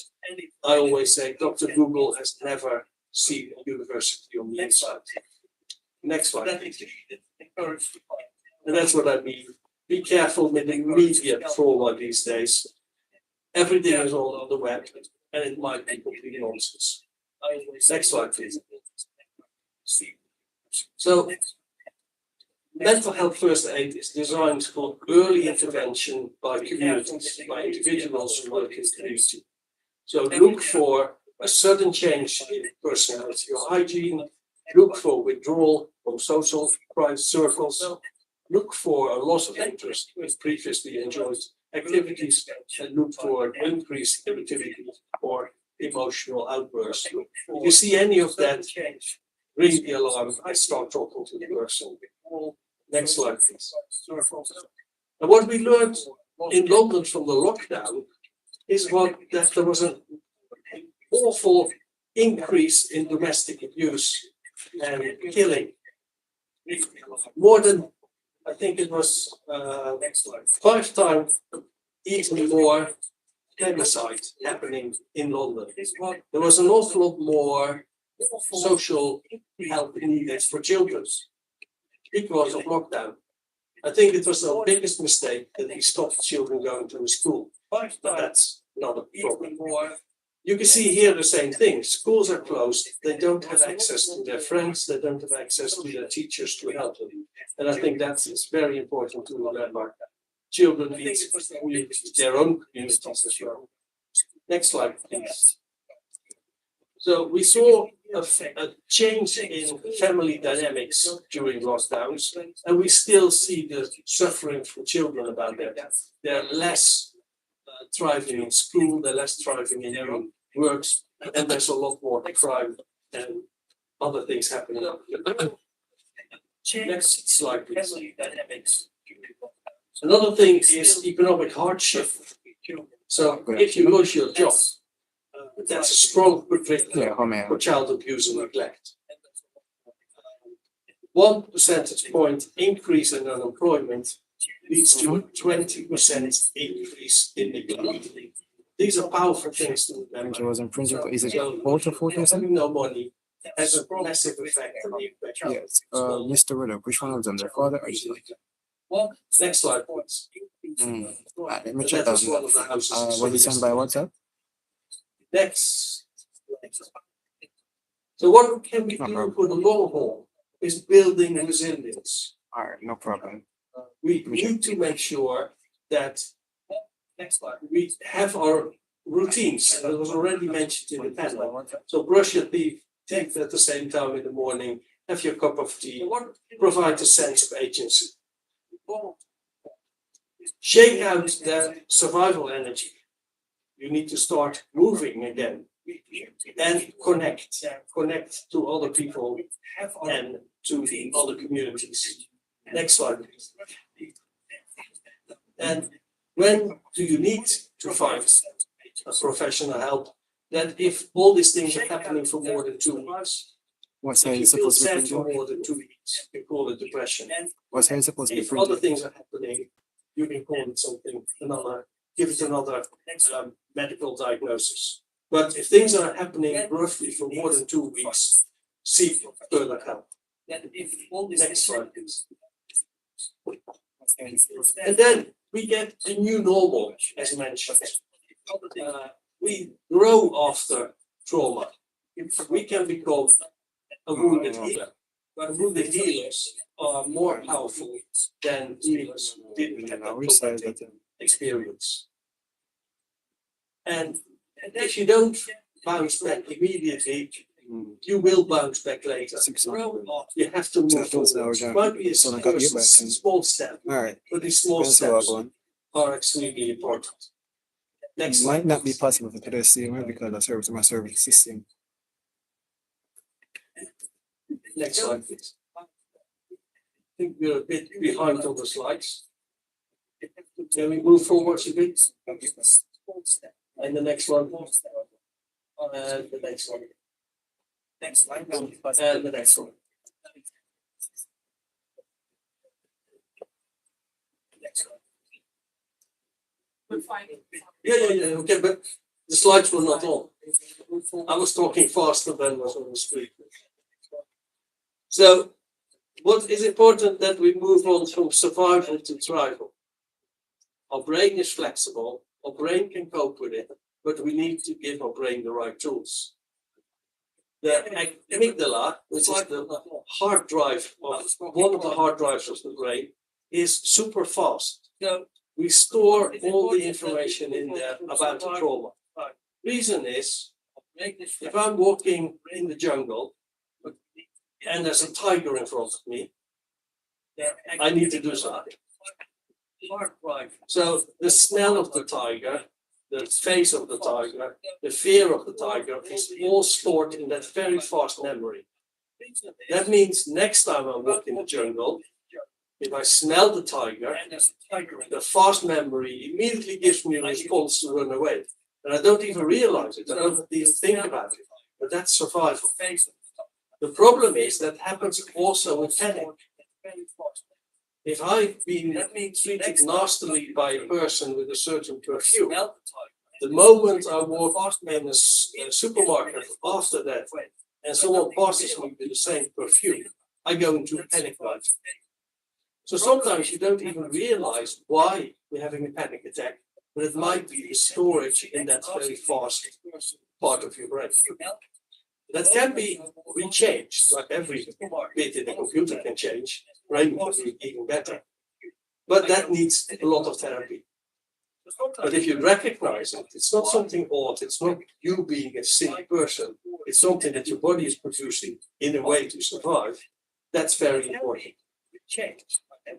The same with the frontal cortex, the same with what I mentioned before, the neuropeptides, the hormones, they all work in certain ways. If something horribly happens outside now, if a child is underneath the car due to an accident, between us we can lift that car.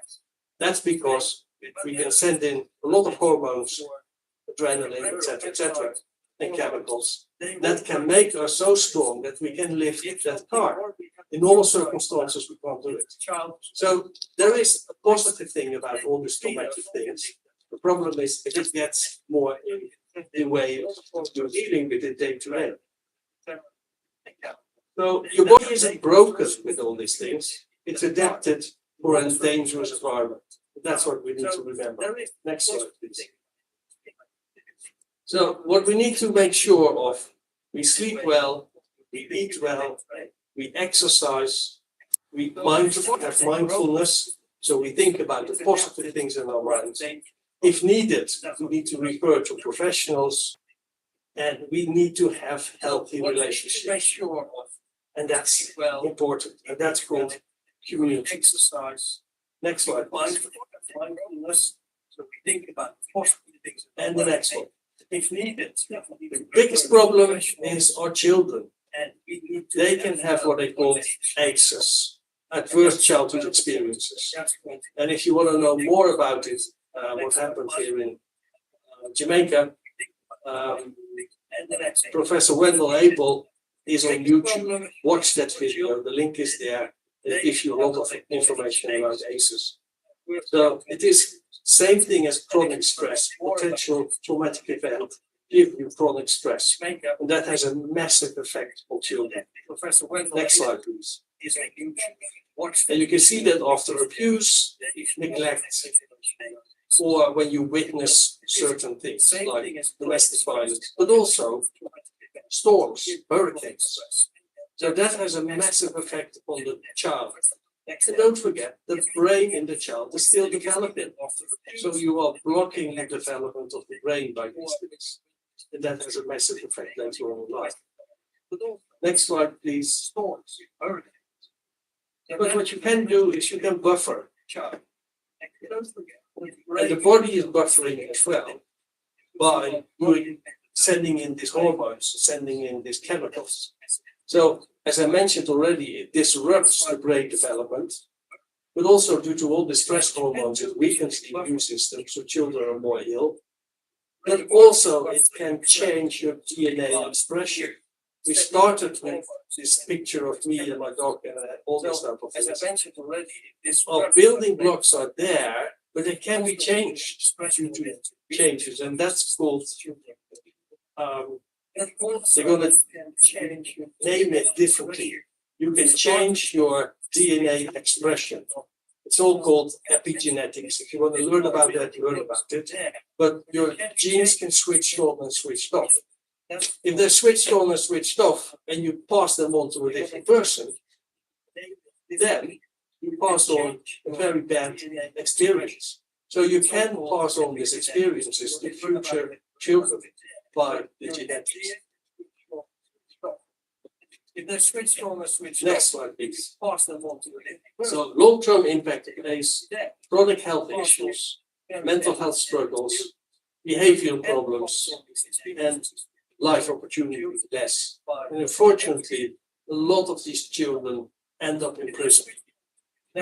Hence, prison is the biggest mental health institution. We know it. Unfortunately, that's how it is everywhere in the world. Next slide, please. Good news is you can change these things. If you know about it, if you know about ACEs, you can change them. There are positive childhood experiences as well. There's community support, and if needed, there's trauma-informed care. Next slide. Good news is you can change these things. To summarize it in a nice way, this is what Jamaica is doing. What are the stress reactions after a disaster? Next slide, please. And that's my brain preparing this and being after a long haul flight. Next slide, please. What we mentioned already is be aware for yourself. Look after yourself. Watch out for compassion fatigue. Have time off. And if you don't want to do it, your manager should push you to do it. And already mentioned the end of the day ritual. When I was a medical student and in my first hospital job, I was still wearing a white coat. And at the end of the day, you took it off and you put it on in your locker and you went home. And that is a powerful thing. You leave the things at the hospital and you don't take it home. Of course, you always take things home, but that was a way of, for me at least, of dealing with these type of things. Next slide, please. And you went home. A summary of healing after Hurricane Melissa. Understanding the problem, identify the problem reactions, access support, and building communities and resilience. Next slide, please. And don't forget, stress can have a positive effect on you. Diamond is not more than a bit of charcoal that had a lot of stress. Next slide, please. Thank you. Next slide. Can have a positive effect.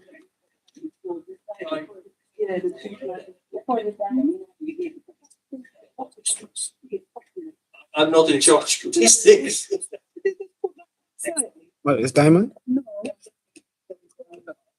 No, look at everything. Which one?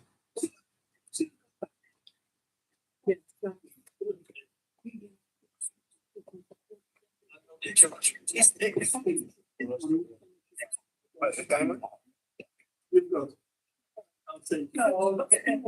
Thank you.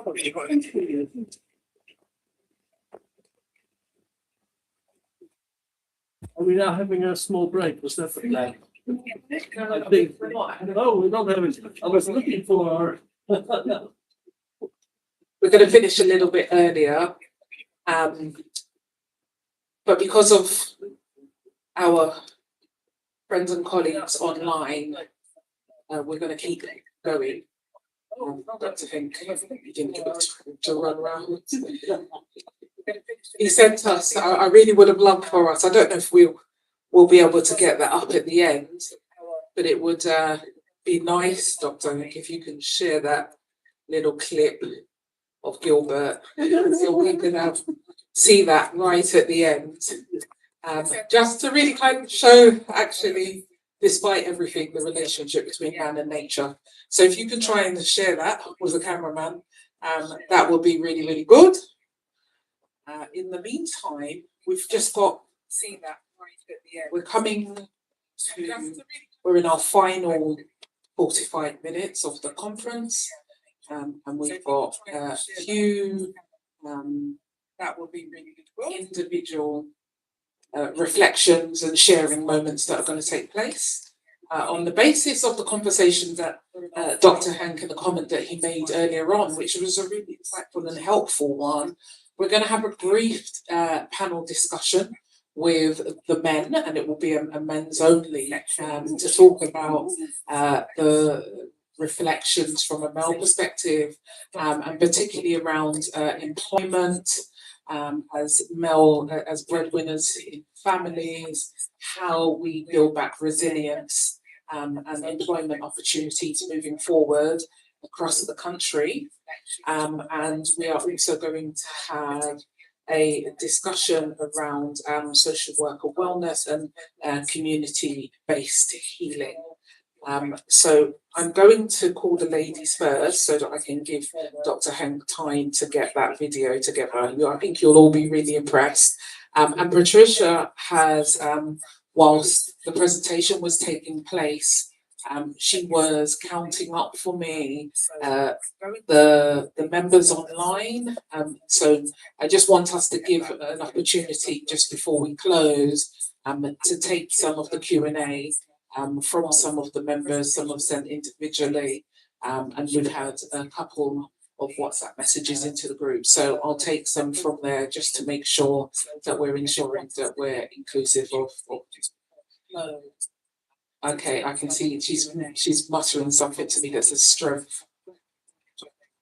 Okay, yeah, so the strengths and the stories moving forward.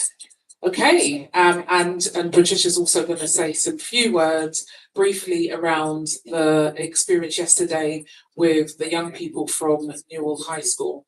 So would you like to come and quickly just talk about that whilst, please come up. I have to use the mic for the people online. Briefly around yesterday with young Got it on my phone. Can I WhatsApp it to you? So You try emailing that? Yeah, WhatsApp. I think WhatsApp connected. Yeah, you can WhatsApp it to me. So it's A46. I can't do brains. I don't do phones. So yesterday, we had the pleasure of meeting some children from Newell High School. I think. The Newell High School is in Elizabeth. And we had planned to go there yesterday, but unfortunately we didn't get our barrels, so we said we weren't going to go. But the principal, Mrs. Ellington, phoned me at 4 o'clock in the morning and said, "I'm coming into Kingston." And obviously, I'm up at 4 o'clock in the morning, like my brothers, Demario and Delano. They both are up the same time. So I said, "We'll meet you in Hope Gardens because that's where you're going to be." And we actually went there yesterday. So let me tell you a bit about Newell High School. Newell High School is in St. Elizabeth, and there's a young lady called Tasha that is she's from Leeds, and she's now moved to this community in Newell, where Newell High School is. And I learnt about her from a young lady by the name of Marie, who does one-stop cultural tours. And she said to me, Patricia, I've just met this girl, this young lady online, and she's doing so much in St. Elizabeth. She's taking around packages, going to see elderly people. She was a farmer, her farm is gone, so she's been here for Beryl, and she's now been here for Melissa. She's got all her children here. She's got 5 children, little girl that goes to Newell High School. So I contacted her and I said, well, we're coming down. We want to bring some bits and pieces and we're doing these sessions. Is it okay if we come down? She said, oh yeah, come. I'll liaise with the school. So she did, liaise with Miss Pringle, Miss Ellington. And we've been talking and we're going to get up there and ready to go. And then 4 o'clock, she said, oh, we're not going to be there. And we can't go up there, but we met. We went to the Hope Gardens yesterday. So it was myself, Keely, and Danielle. And it was amazing. We've got these children so bright, so amazing. Expectations of being soldiers and pediatricians and really doing well. Very, very bright. They're in the 10th form? Yeah, 10th form. All very articulate. And on that bus was Tasha's daughter from Newell High School.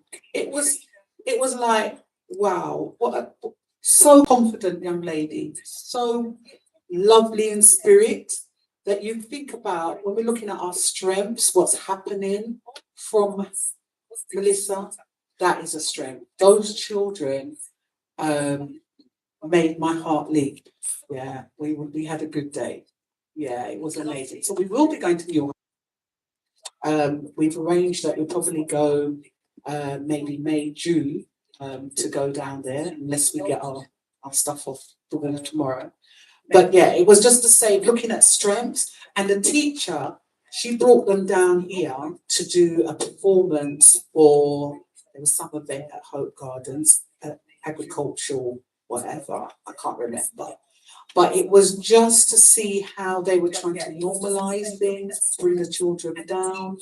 But they also have all suffered, have all experienced something that none of us can even imagine.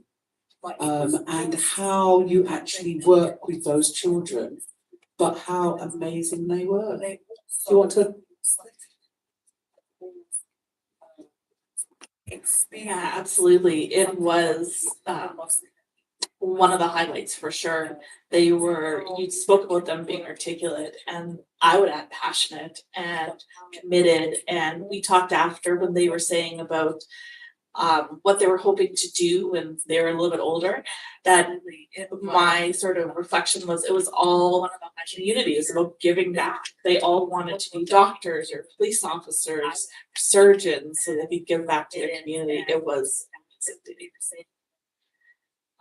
Yeah, you would never guess that it was the end of a long journey for them, that they had driven for hours. I understand on a hot bus that we stopped them from leaving. We came onto their bus and talked to them, and they stood tall. They all smiled, looked us in the eye, told them that they wanted out of their future, and they were just the most beautiful young people. It really was the highlight of our trip, and so we were so thankful that we were able to go, even though it was just for a few minutes. It was definitely a highlight. It's amazing. What they wanted out of their future, and they were just So I'm going to introduce, this is Peter Gay. And she has been working with me since about 2014, her and Sister Tasha. And one of the things that happened in the hurricane was that their house was damaged. And they were speaking to me about how that felt, feeling this tree coming down into their home, and how it impacted them. And I wanted to let you hear it in her voice rather than me just repeating it. Okay? Then we were speaking to how that. Hi, good evening. So a tree coming down In this time, we had a big and how it tall package. It fell in and very like with a material outlet and also my kitchen. So I started room is here, Tasha room is here, and it took all the kitchen stuff. It fell, so I asked for assistance from the MPC. Also, I did get in. And we make few calls to family and friends. Like a little assistant, it's not quite finished at yet, but we put on the main part of our stuff and paid some of the cut up the tree and remove it from there. It wasn't a pretty experience at all. Can't explain how I feel about when I got home on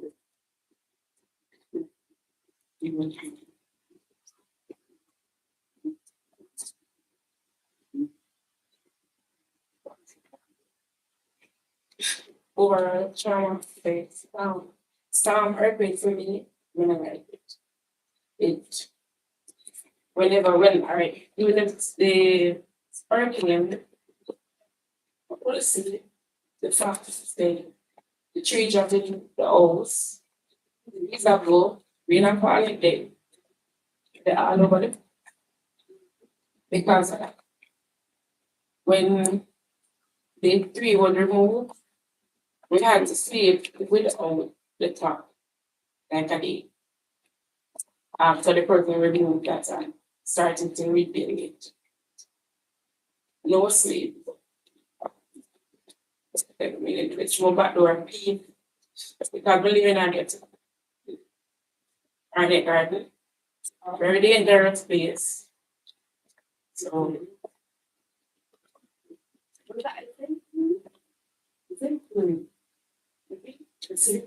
yeah. And it's a shame that you have to cut the trees out. A very huge one. It's a very tall one.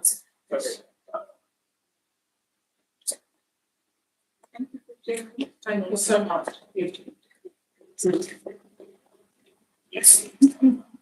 Right, I'm mindful of the time. Thank you so much for sharing that. And you know, I really heard the pain in your voice actually when you spoke about that, because I'm sure that tree was 100 years old, but also we may think of it as just a tree, but actually what that means for your family. You know, even my aunt at St. Anne's, I was just there, and the one thing I look forward to coming every year is the feedback from the apple tree. But actually, it's about financial implication. What does that mean? Because you know the importance of feeding our families and looking after one another. So I'm really sorry that you had to have that experience, but you know, I'm sure that there are even members online, and I've got some questions that we're going to be asking later on who have similar reflections. And again, as I said earlier on, I think it's really important that we're hearing direct voices from off of the ground. It's easy for me to fly in, okay, and facilitate a conversation. And I don't say that lightly, because as part of the diaspora, you know, we worried for our family members that were here and the impact on them, but to hear you speak directly, you know, and to be in the middle of that, I can only imagine. So thank you for being brave enough to come up here and share. Bless you. Come, give me a hug. The wild one. Thank you so much. Okay, thank you so much. Ladies, can I ask you to leave, because we're gonna have a 10-minute conversation. I am a stickler for time, so we will be finishing on time. But I wanted to take the opportunity to honour, because I think it was a really important point that you highlighted earlier on, Dr. Hank. So I would like to discuss the role of men and their experiences. I've got some questions coming through at the same time, but I'll come back to those. And their experiences during the hurricane. I'd like to introduce Mr. Demario McDowell and Mr. Delano McFarland, who are going to come and join us on the stage along with Dr. Hank, and just to talk about their experiences within the hurricane, but equally around how we can support men in the community to build back resilience. Not sure what's happened to the other microphone. Okay. So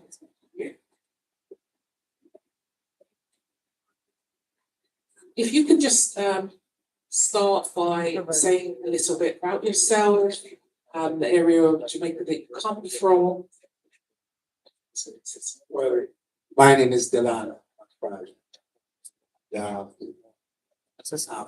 Creative consultant, and I'm from Kingston, Jamaica.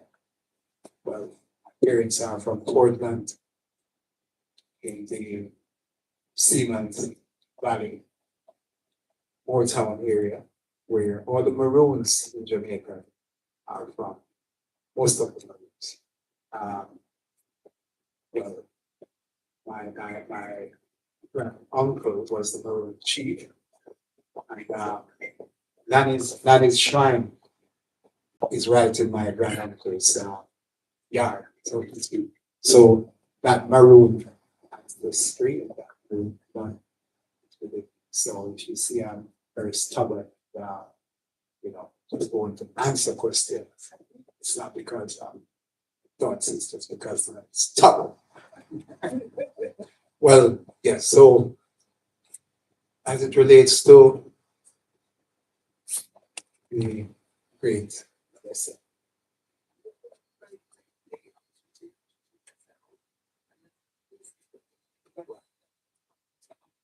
just going to ask you very briefly just to introduce yourself so that we can, and then we'll go into the conversation. So I'm a Jamaican. My name is Demario McDowell. I'm an Imagineer. That's pretty much like a Disneyland. So music, art, dance, drama, poetry, all these things, graphics, and creativity. So that's where I'm comfortable. Staging events like these, another level skill. Yes. So I enjoy social intervention, and I've spent many years in social anthropology in Jamaica with people like Bar Shaban, the Kiwanis movement, just coming out of being the president of the Kiwanis Club downtown Kingston. So my heart for philosophy, for philanthropy is still very bright. And Melissa was a very painful experience for me, especially when I went down west. But we hear more about that in the wild. But I was also part of the Violence Prevention Alliance with Professor Barish Evans, Dr. Ward, and Dr. Ashley. So that's where. So quick fire questions. There are 4 questions, and the first is a focus around emotional well-being, breaking stigma around men expressing emotions. And the question is, many men feel pressure to remain strong and not openly speak about their emotions, particularly during times of crisis. How does this expectation affect men's mental well-being after disasters like Hurricane Melissa? And how can we create safe spaces where men feel able to share their experiences? Well, the Jamaican man. The Jamaican man thrive on being macho. Jamaican man thrive on being powerful, only with words. Jamaican man's lyrics is usually very potent. But in terms of his physical strength, it's something that the Jamaican man display. During the Melissa, it was a lot of work that should be done. in terms of physical, with trees and cutting through passages and all those sort of things, using the physical strength. And I could say that for most part, our women were able to, tell their men to go forward and do the work, clear the path. And our men, in cases like those, are very cooperative. And, nearly in all environment, the men were very actively engaged. However, in terms of expressing one's emotion, that the Jamaican man is said to be the man that does not upfront his emotion. For me, I think that they say women are emotional creatures, but I think that men and women are equally emotional. However, I think it's the expression and the openness of that emotion that makes a difference. Because there's a man that will experience trauma, and instead of crying in front of you, he goes and lock himself in a room and cries. But our culture has taught us that, look, you're a man, therefore, whenever traumatic things happen, tree blow down in the house, place mash up, cars down, and mobility doesn't exist, the lady gets very agitated. The man tries to get, as calm as he can. However, in most cases, he contains that calmness, but emotionally, he goes through a lot. Personally, in my case, I operate a little place that uses smoothies, shakes, and a number of drinks. But right now, we have to put our flagship juice on hold because there's no banana in Jamaica. Absolutely no banana. Melissa blew down all the banana trees. And our favorite brew was something called Nuttinana, which banana was the base for the mixed with peanuts, in Jamaica. That does well for the man because they say make your man strong. It's another of our cultural, matchmaking sort of thing. But Melissa did take a toll on people, every walk of life. And for most men, we could say that we must have dealt with the situation.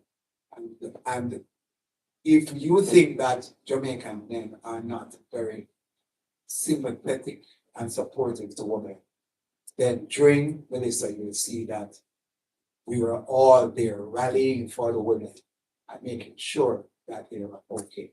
Times of stress, national stress, Jamaican performs very well. It was so good. For your answer, probably really an appropriate joke. But anyway, I was just thinking, well, maybe the women will be happy that you ain't got nothing to make your back shrunk. You know my correct now? What? No comment.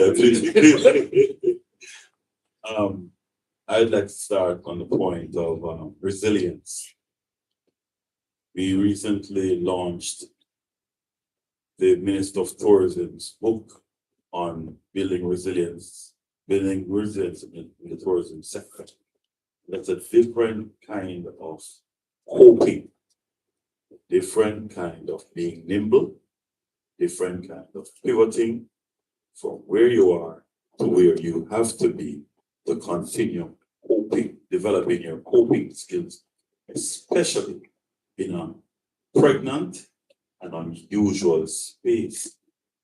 So the Jamaican men, of course, had to deal with all the stress that accompanied being roofless, foodless,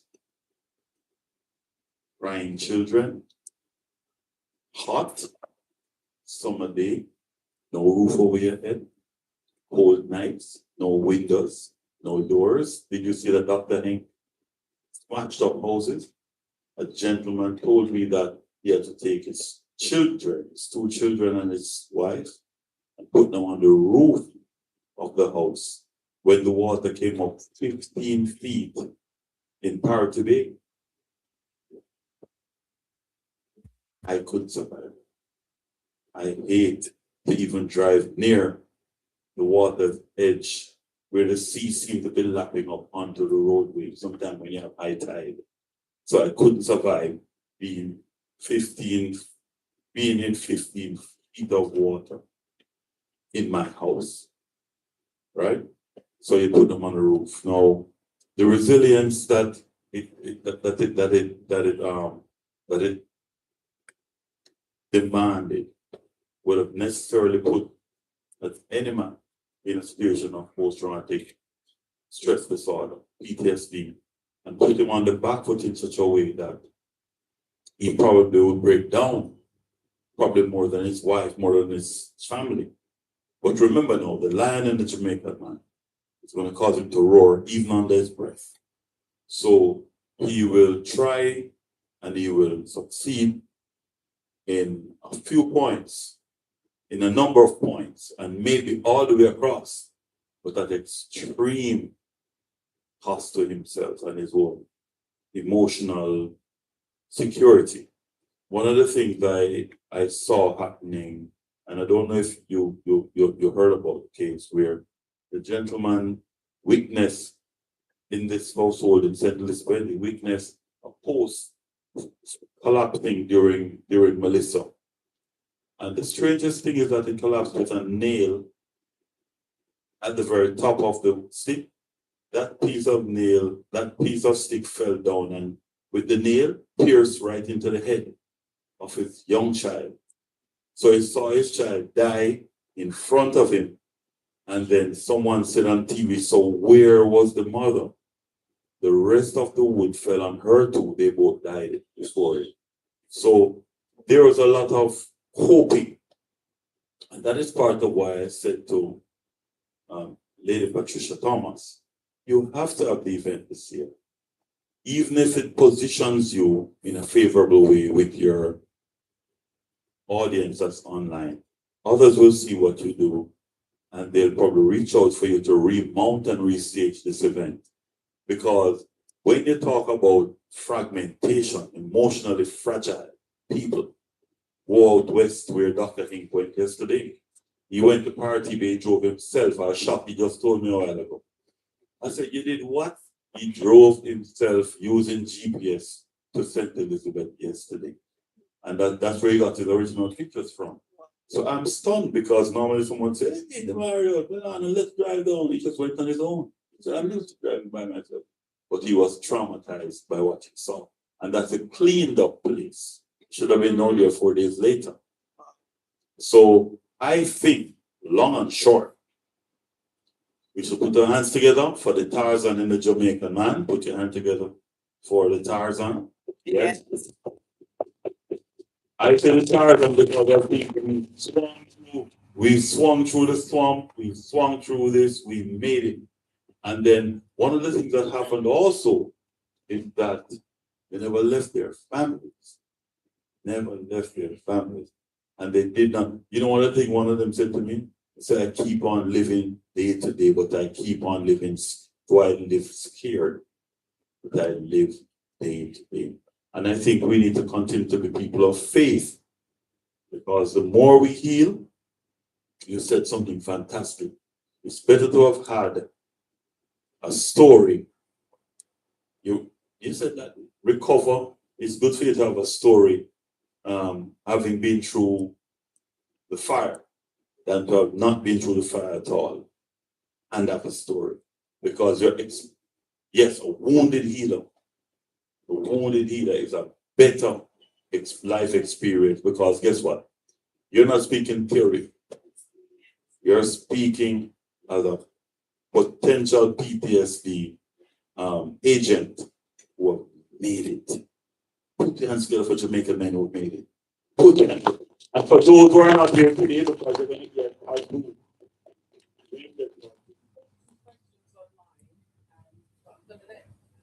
I'll let Dr. Henk very quickly add to that. We've got 2 more questions, and I'm mindful of 15 minutes. We've had some questions through from the chat, and I will read them through, and I'm going to ask the ladies to come and join us again in a moment for quick fire answers to those. Because I'll let you respond, Dr. Henk, and then if we can ask the questions and around the economy and the responses there. We may go 5 minutes over, but I would ask that you bear with us to be able to do that. Can you just check? We've had a message through. Somebody has not been able to, is finding difficulties to get back in online. Okay. Seeing multitasking. Okay, traditionally, I'm not saying the different parts of the world as well. The man supplies for the family. And if you take that away by unemployment, by disability, by unable to have tools to rebuild your house, that has a massive impact on that traditional role. And then men are building it up inside. Go for self-help. They don't do it. They talk to their mates, oh, I'm doing very well, etc., etc. Then look at suicide rates in men. That's always been much higher, especially in young men, much higher than in the general population. So we're doing something wrong. We're learning as men. We're learning to talk to other people now. We learn that traditional roles, there might be other ways forward as well. But still, the tradition is there. And we need to, as people who are helping, we need to look for these men that are suffering. Thank you.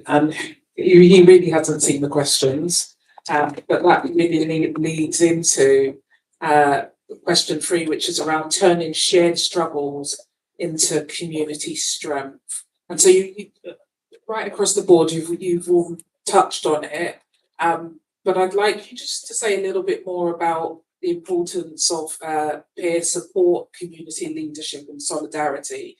And the specific question is, when men begin to talk openly about their shared experiences, the struggles of rebuilding livelihoods, supporting families and coping with loss, how can those conversations be used to strengthen communities and encourage mutual support? And particularly your comment, right across the world, there's a huge issue around suicide rates in men. And I just think it's something that we really have to try and drill down on, not just least because of the impact here, but actually it's a wider conversation, a worldwide conversation. Indeed, that's true. We need to support the traditional role, but then in a different way. So support is important. Openness is important. And if you think about sports, look at rugby. These massive men, they can only win the match if they work together. And they also work together with their female companions. Now, female football soccer is way up for the same reasons. Things can be done, but you need to do it in a community and you need to do it together. I believe that teamwork has always made the dream work. And part of the thing about life is that if you make yourself a disciple of the task, you will certainly find the answers. Part of the thing I like to smile and talk about Christ. I said Christ was, because I'm a faithful, I'm a believer, right? And I believe he could have come to this earth and done things on his own, but instead he had 70 and then he had 12. So why is it, what is he trying to teach? He's trying to teach us that each one need one. He's trying to say that whether yellow, red, black, or white, we need each other. And in times of doubt and times of fear, we need each other more. Mm-hmm. So the homogeneous environment for where we see the strength in each other, and we try to grow from each other's point of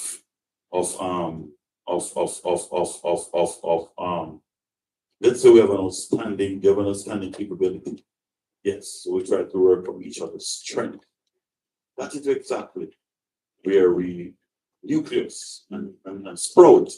And I know for a fact that we're going to be better for now. We're going to be better for now.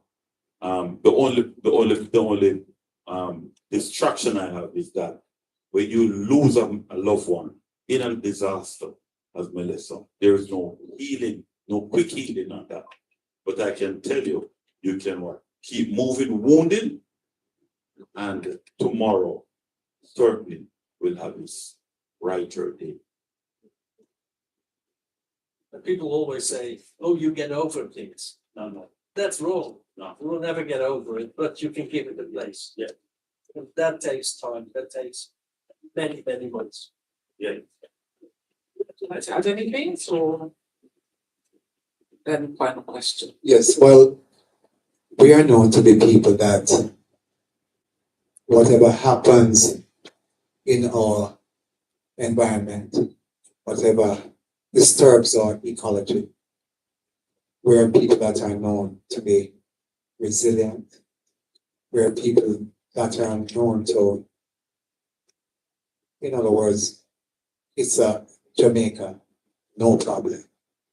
And that's one of our unofficial slogan, Jamaica, no problem.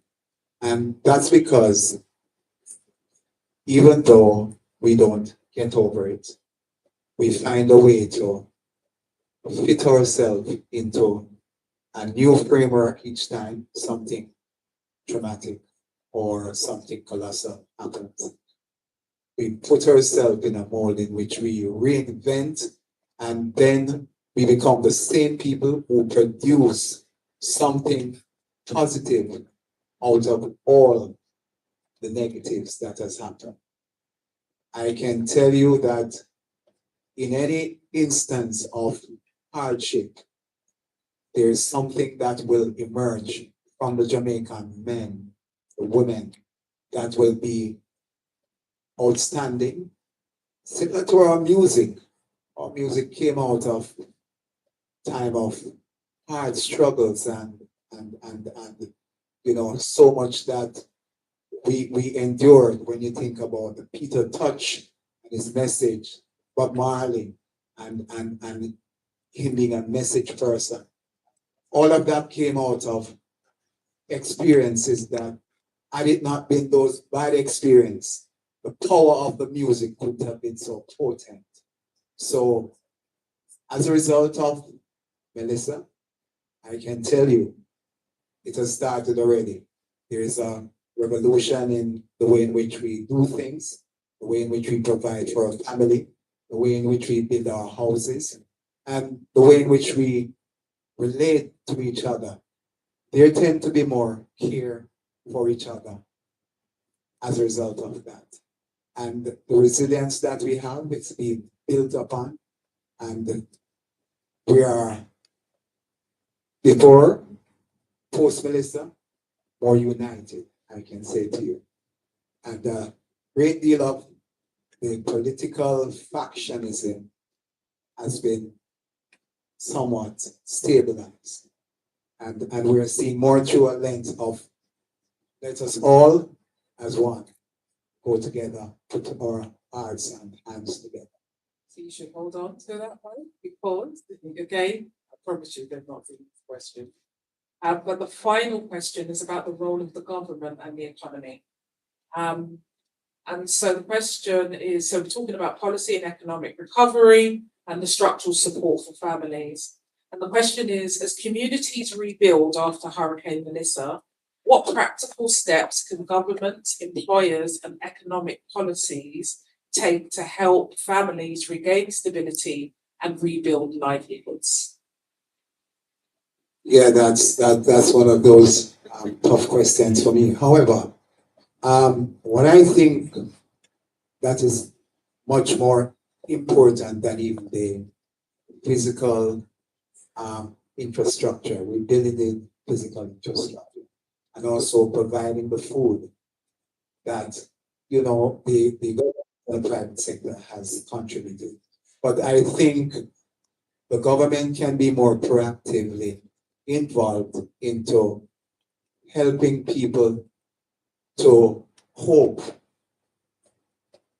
mentally with all that has happened, because there are people who have experienced various, it's not only what Melissa did, but the after effect and the byproducts of this dangerous hurricane has left so many new experiences that has left a number of people really in awe. And our grandmother will tell you that, grandma will tell you that, from my barn, I've never seen anything like this. So the mental capacity to cope is what I think that should be something within the schools that should be looked about, should be activated, and the mental well-being of the older folks that are shut-ins, sitting down at home. They all should be spoken about and be given support regarding all of that. And then the breadwinner, the man who works very hard, who sometimes, just work very hard, and irrespective of working hard, he doesn't see the return. So as a result of everything coming to him and making things double hard, it dislocates his mental capacity to really think straight. We call it think straight in Jamaica. So I think that that is something that first it should be addressed. Mental state of the well-being of the regular Jamaican person, in addition to providing the every other thing that is. And in a nutshell, I believe also support what Delana just said, Dr. Hing, that the situation or economic situation is being, and we must give an applause. We could actually do it now for PIOJ, for JC, because they've been doing a very great deal in penetrating, and I am singling out those two government agencies because there have been solutions to many dislocated, to those sense of family dislocation and community dislocation in the West. And those in the West who have suffered, remember, they have family in the East. So where the matrix is, probably children now come to live in the eastern area, Kingston, St. Thomas, St. Catherine, for school purposes. Remember, the parents are still trying to put the pieces together in the West, so that migration will be temporary. Now, what is happening is that the government has done a wonderful job through JCIF and PIOJ in helping some families to navigate a restoration to normalcy. They're gonna, in terms of just showing, not in terms of financing, because you don't see the roofs all back on 100% or even 50%. But what you hear is hope. Many families, because they now know we're going to get that electrician to recertify that we can have electricity restored in our house. Because being on the street is one thing in the area, but if you put power in that house where the grid is not checked by the engineer, the house will burn down. So what I'm saying to you, there are many little things that we've never thought about before. An electrician certificate, and it's so difficult to get them. I'm saying government have been very sharp in making sure that they stay on point in some of those things. As it relates to other issues like those, I've seen a certain nimbleness of the Samaritan Spurs effort with government helping that. And then World Central Kitchens, my club was probably the first in Kingston to have gotten a chance. Yes, Kiwani, sorry, that's a my fault. Kiwani to have downtown Kingston, we were able to distribute probably 300-400 meals the second day after Melissa because of our Central Kitchen. We thank you. Tremendous support island-wide. So all I can say to you is we're a country of let's get together and feel all right. The song that says, one love, what does it say? One heart, let's get together and feel all right. God, but remember now, Mayor, we have another one that says, don't worry about Melissa. Don't worry about Melissa, cause every little thing is what? Gonna be alright. I tell you. About the thing. So that's for every little thing. Gonna be alright. Clap Jamaica. Clap Jamaica. And clap it my spiritual mothers and the fathers who are there in their house trying to make restoration something of come to pass. I'm very glad about that. Over to you, madam. Thank you so much. Please stay. So I've stood up because I want to make space for our panel members to join back, because I really want to make sure, I've noted it's 5 o'clock, and we want to be timely, but I could not end without us allowing the questions that have come in from online to be asked and discussed. So as you join back, I just really want to take the opportunity to say, if we can create more spaces where men feel supported and heard and connected through their shared experiences, those same experiences can become a powerful force for strengthening families and rebuilding resilient communities. Patricia, we're waiting for you. Oh. Yes.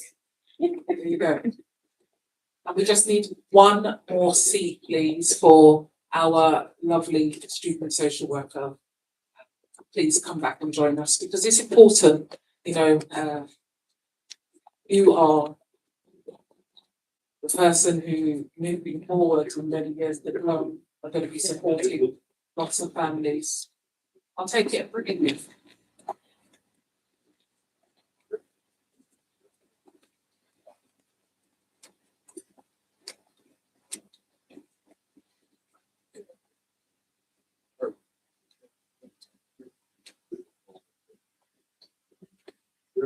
Careful, because it's right. Okay, so I'm going to really, I won't ask everybody to respond to every question, just for time purposes. We have a message. So first one from Corey, it says, if you could change one thing about how institutions support social workers, whether in healthcare, education, or community settings, what would it be? Because you've got the microphone, I'll start with you, Dr. Hank. I'll pass this, and then I'll ask you to pass it down. More funding. Okay. Which is a very same thing. More funding. Logistic, restoration, logistics. Or intelligence in terms of specializing areas so that social workers are not spread thin. Go for it. Just one. Yeah, well, I wasn't going to ask everybody, okay, you're all. I can't repeat, so I'll say support to take time off, wellness days. Yes. Really meaningful supervision. Support. Support. Okay. You never said it. It is about supporting our social workers, getting the resources to do so. Right now, one of the things we do last year we were talking about social workers having been very large caseloads. I suppose we've already said those doubled. Yes. Can you bring the mic back up to Dr. Hank, because the next one is for you. And it says, sorry, Tricia, it's just because I want to make sure we get through on time. My question, this one says, my question is to Dr. Hayne. Building resilience of current minister, especially for young people who may not be able to access professional resources. What can be done locally to support parents at school to minimize the trauma, especially within culture that traditionally may not recognize the lasting impact of trauma? The quick answer will be education. Educate these topics at schools. So young children know about it and know how to deal with it. Of course, there needs to be more support, etc., but the main crux is educate at schools. Okay, can you give us an insight as well? I'll just keep the mic down. Sure. So one of the things that I like about US or top culture and how they block represent the twin days and strategies. So I really think that like after the hurricane, the block reps number I think keep briefing. So I really like that about the whole culture fair. Yeah, I think if people don't have access to, because I think the question was around if they can't afford or don't have access to professional care. So it's really encourage that idea of community healing and parents coming together with other parents. Because we know there's real power in community, that's a real need today, and really normalizing the experience so folks are not alone. And I think there's real power in parents talking about experience, normalizing how they're feeling. So parents coming together with their children, that can be really powerful and sharing knowledge together. To the ladies on either side of you, the direct specific question. So many of you work with people at the most difficult moments of their lives. You share a moment in your career when supporting someone from trauma, so changed you as a practitioner or as a person.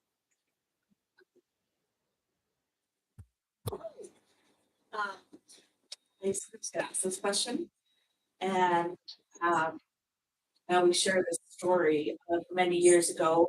I was working with children who had experienced a lot of abuse, neglect, in really formative periods of their life, so generally 0 to 3 years. And I was actually leading out maternity leave, so I was heading out for a year, and I was trying to think about transitioning some of the little kids I was working with and their families into somebody else. And this little guy who was really challenging, and those are always my favorite kids, right? The kids who, give their teachers and give me and give everybody else a good run for their money, but they're always my favorite. And he was walking down the hall in their last months together. He was sobbing. He was about 4, and he was screaming, "I love you, I love you." And this was 20 years ago, right? And it's still tied down the power of connection and stability, and how hard it is for kids to navigate that stability. And yeah, so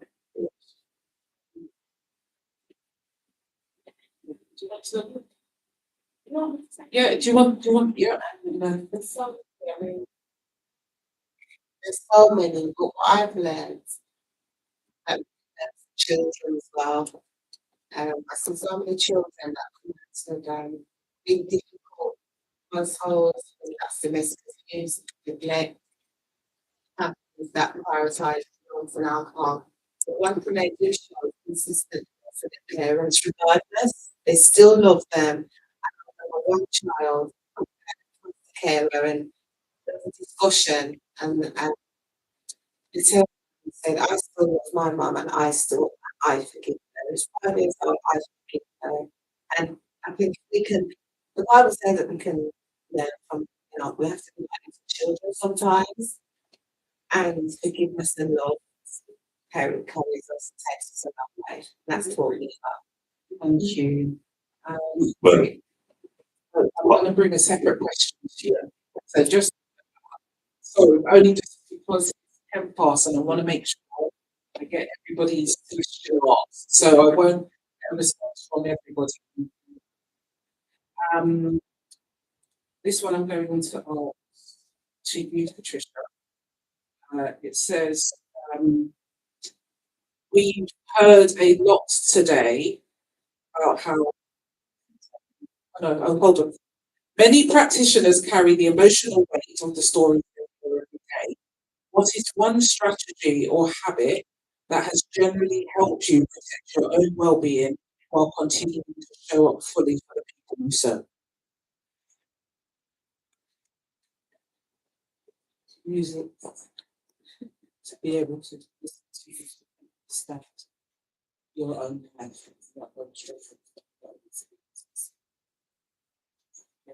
The mic picks that up fully, but Patricia said music. You want to say it again, just so that the mic can pick you up? Music. So the experiences, the reflections of that through your life. Yeah. Definitely. Is called the reality check question. So let's be honest for a moment. What we do can be incredibly rewarding, but also incredibly demanding. For those working on the front line, whether it be in social care or directly out in the community, what has been the hardest emotional challenge you've faced since Hurricane Melissa, and what helped you to get through it?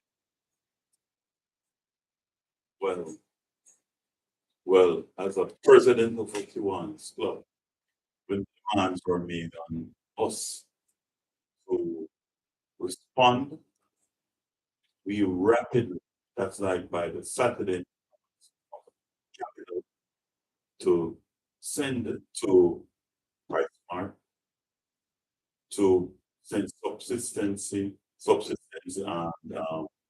other and emergency care packages.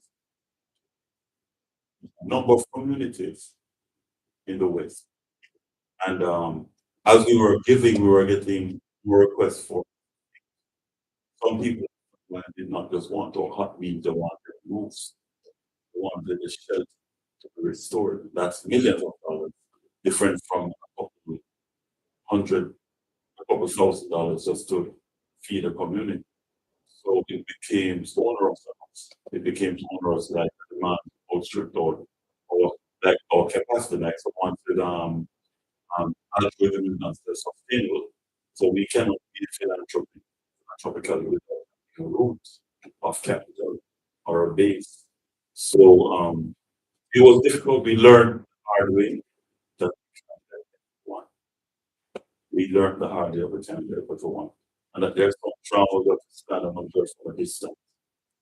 Right? And at the same time work in the background to try and find a larger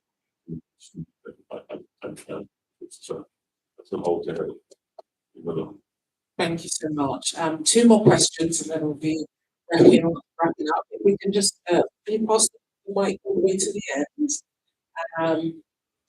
Because this question says it's about turning knowledge into action. We heard a lot today about trauma-informed practice and resilience.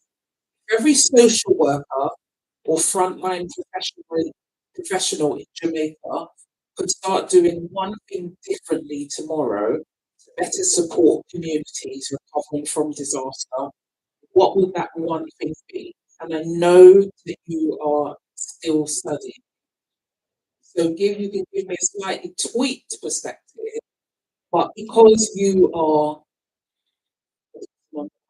apart from just a period in terms of on the ground here in Jamaica, I'll ask you the question. So one Can you? one thing I would say, change your mindset, because when you look at the communities and the devastation that we're going to, might think, wow, like and I do, but there's a lot you can do. Number one, like you said, think from a friend's perspective.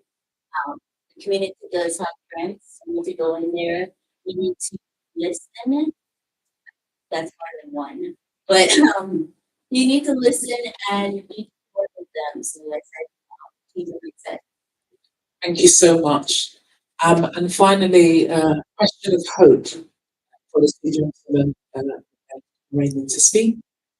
We've spoken a lot today about trauma and recovery.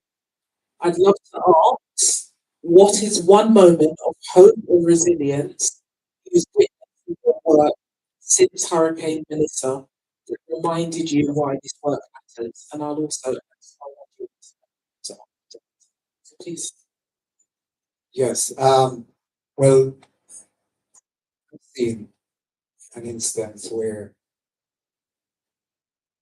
someone had absolutely no means by which they could reach from point A to point B to get food because that person's wheelchair or damaged. And there were 3 young men that who every morning and every evening would lift that gentleman to where the provisions were so that he could take the fresh air, he could enjoy the food, the music that they had in their community, and other people as well to gather with um, and talk. So he was taken to that. This was a old man without nothing, and these 3 young men, everybody really inspired hope. And what they did is show that the younger generation that we think might not be responsive to the older folks in times of need will really rise to the occasion. That tells me that there is hope in the worst of situations. It inspires some of the things that happen, inspired those young men to really rise to the occasion. Yeah. Okay, that's pulling on the creative, right? But one of the things I'd like to leave with a nugget is that the education that is pursuant to, let's say, grade school kids. We've got to learn that gamification is a good tool, a very, very good Yes, to yeah. continue to utilize, to teach them love, joy, peace, how to be patient with each other, how, in other words, their peer-to-peer experiences, you know, about meekness, gentleness. So these are things from Galatians 5:22-23. How God peace of suffering gentleness, shaping us there. The scriptures a little that there is no law, right? Above it. But how do we gamify some of these so that the younger kids who have been traumatized can't stand to hear the howling of wind anymore? We want to gamify the recovery process and efforts. So just like how they gamify Darth Vader by shooting, and oh, I shot 500 men and I want to turn another level, and you're going to gamify the whole process of one-on-one building community, restorative justice, all these are it exists somewhere, it exists in the department, but if we get that broadly speaking, and it's a big effort that would help recovery in the West. Because all these agencies and their burden of trying to tell them things. Yeah. If we took it at their level and gamify it, then it become absolutely something that we can see on the floor. And guess what? Ages what?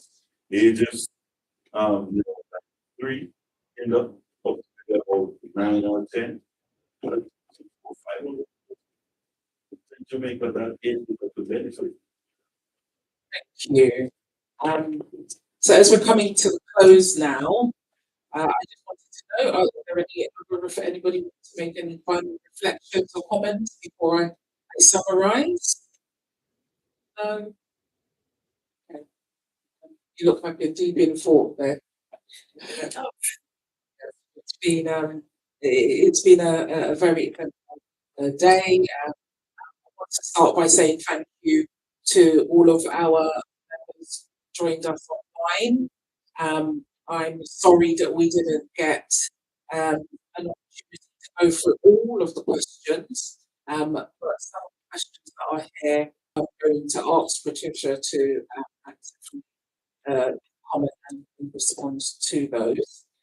And just final reflection. So as we come to the close of what has been an important international social work conference, and we have the opportunity to reflect on a day that has been centered on one powerful message. And you touched on it in your final statements: restoring hope and rebuilding lives through a healing presence. Today, we've heard from inspiring professionals, practitioners, and students who reminded us that psychosocial recovery is just as important as physical rebuilding following disasters such as Hurricane Melissa. Our panel discussion explored how those who serve others also learn to care for themselves, regulate their emotions, and maintain resilience in the face of trauma. The insights shared by experts from Jamaica, the United Kingdom, and Canada demonstrated, and the Netherlands, we won't forget, though, in the UK, demonstrated the importance of international collaboration and shared learning. We were also privileged to hear the expert presentation on the brain and psychological trauma, helping us better understand how trauma affects individuals and communities, and how informed practice can support long-term healing. We also then had a brief exploration into nurturing resilience, supporting families, understanding vicarious trauma, and embodying a compassionate presence in our daily work. And most importantly, stories shared today, particularly your story, it really touched me about how we need to work together to make sure, it says it takes a village, right? And remembering the importance of caring for one another. The story shared today reminded us that even in the aftermath of disaster, strength, courage, and hope remain deeply rooted within communities. This conference has reinforced that recovery is not only about rebuilding structures, but about rebuilding lives. It's about making sure that our fellow neighbours and our friends are okay. That relationships and confidence in the future are not something that is a distant, abstract possibility. That hope, again, we're going to go scriptures. It says other things, we hope and it abides. And right here, following the hurricane, I'm certain that will be the case.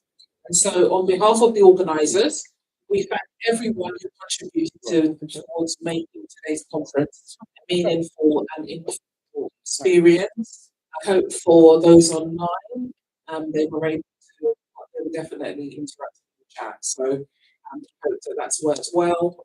And remember finally in our closing words that when compassion meets knowledge and communities stand together, recovery becomes possible. And together we move forward one step at a time, rebuilding lives and restoring hope.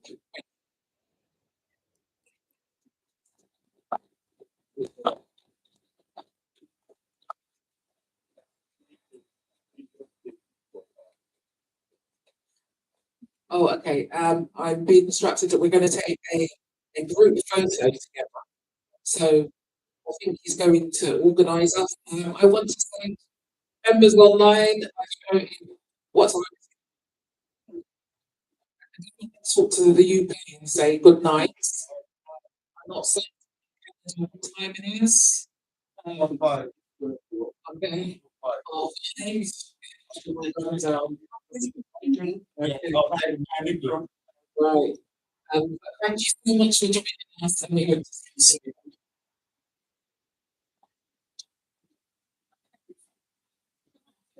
So come and join us, please.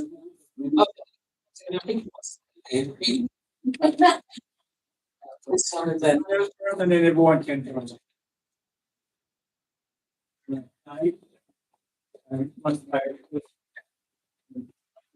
Four.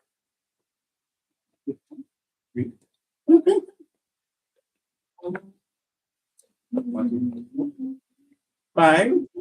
Yes.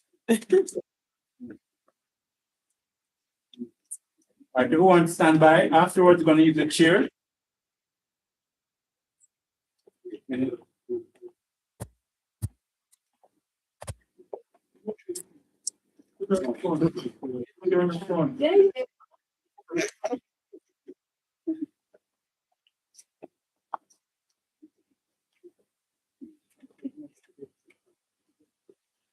Our can move camera.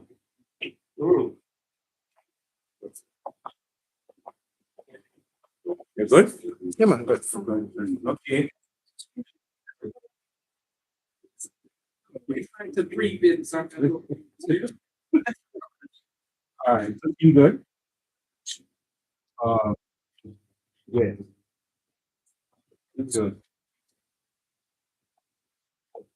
Hey, Mario, can you go ahead and click here? Sorry, can stop? Okay, a little bit more, please. Thank you. Everyone is looking fine? 3, 2, 1. 3, 2, 1. Yes. 3, 2, 1. Let me look. All right. We're gonna put it back now. Go back and you can have like 4 people seated, some standing behind, and everybody else can come in at the front. Good. Yeah, that's fine. You guys want to film? Sign up. Sign up. Film. Go on. Patient. Want to sign up? So.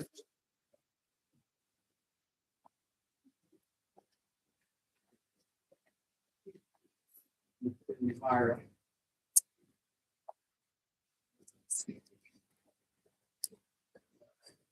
Oh, really? Okay.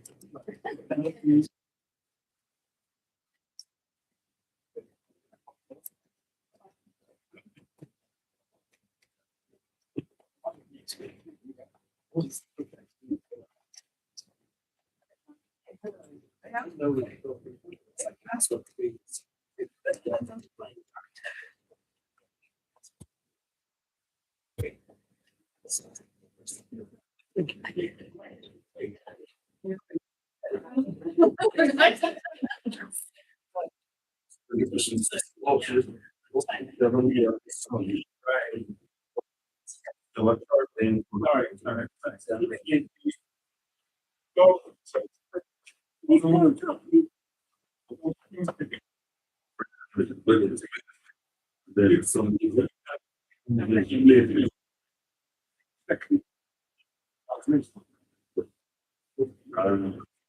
Great.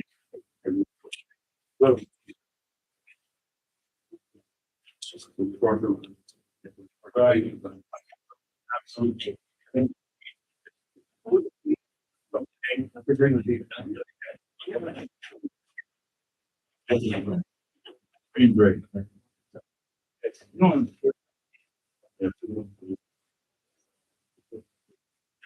They're very important.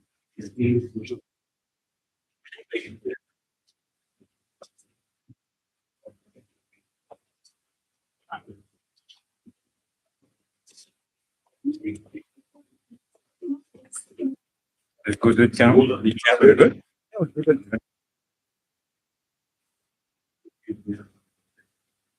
Yes, we're gonna turn right.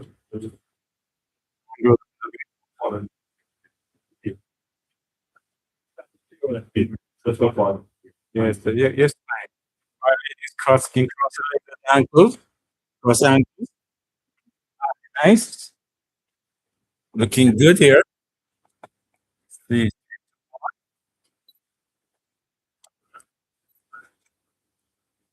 3, 2, 1. Think we're good. We're good? Yeah, yeah. You want an expression shot. An expression shot. All right. On video. On video. Something like. Hold on a second. Let me switch to video. Yeah, we feel like yeah, let's see.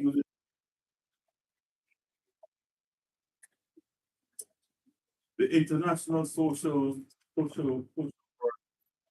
right? 2026. Ray, something.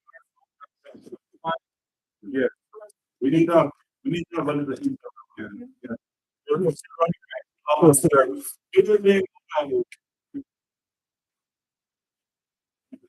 We want a big long fish. Yes. So, Keep in mind the live is still running. being live. The live is still running. Yes. I'm not blocking you, right? Good. Recording now. Camera blocking. No, they're good. They're good.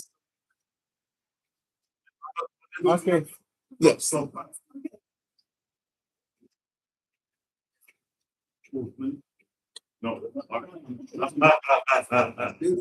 Restoring. All right. Okay. One. Testing. 1, 2, 3. Yeah, at the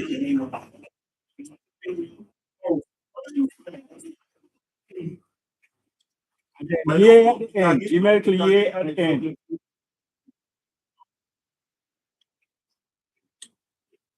All right. After that, just numerical yeah at the end. Give me the sound there. 3, 2, 1. Go.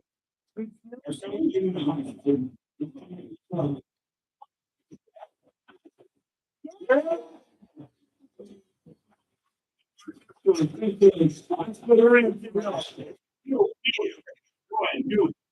good? Oh, you're good. 3, 2, 1, go.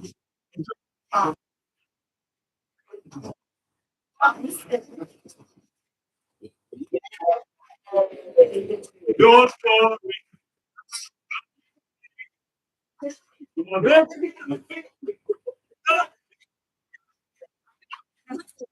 That's the practice. Gotta do it right. Thanks to me.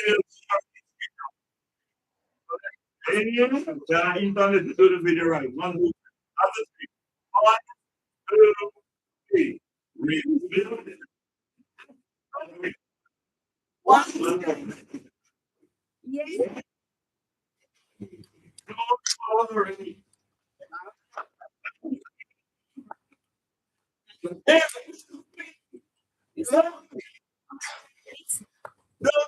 Don't worry. Oh, baby.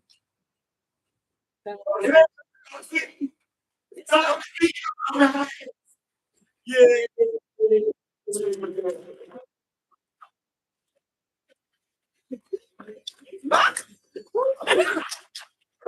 Yes, good.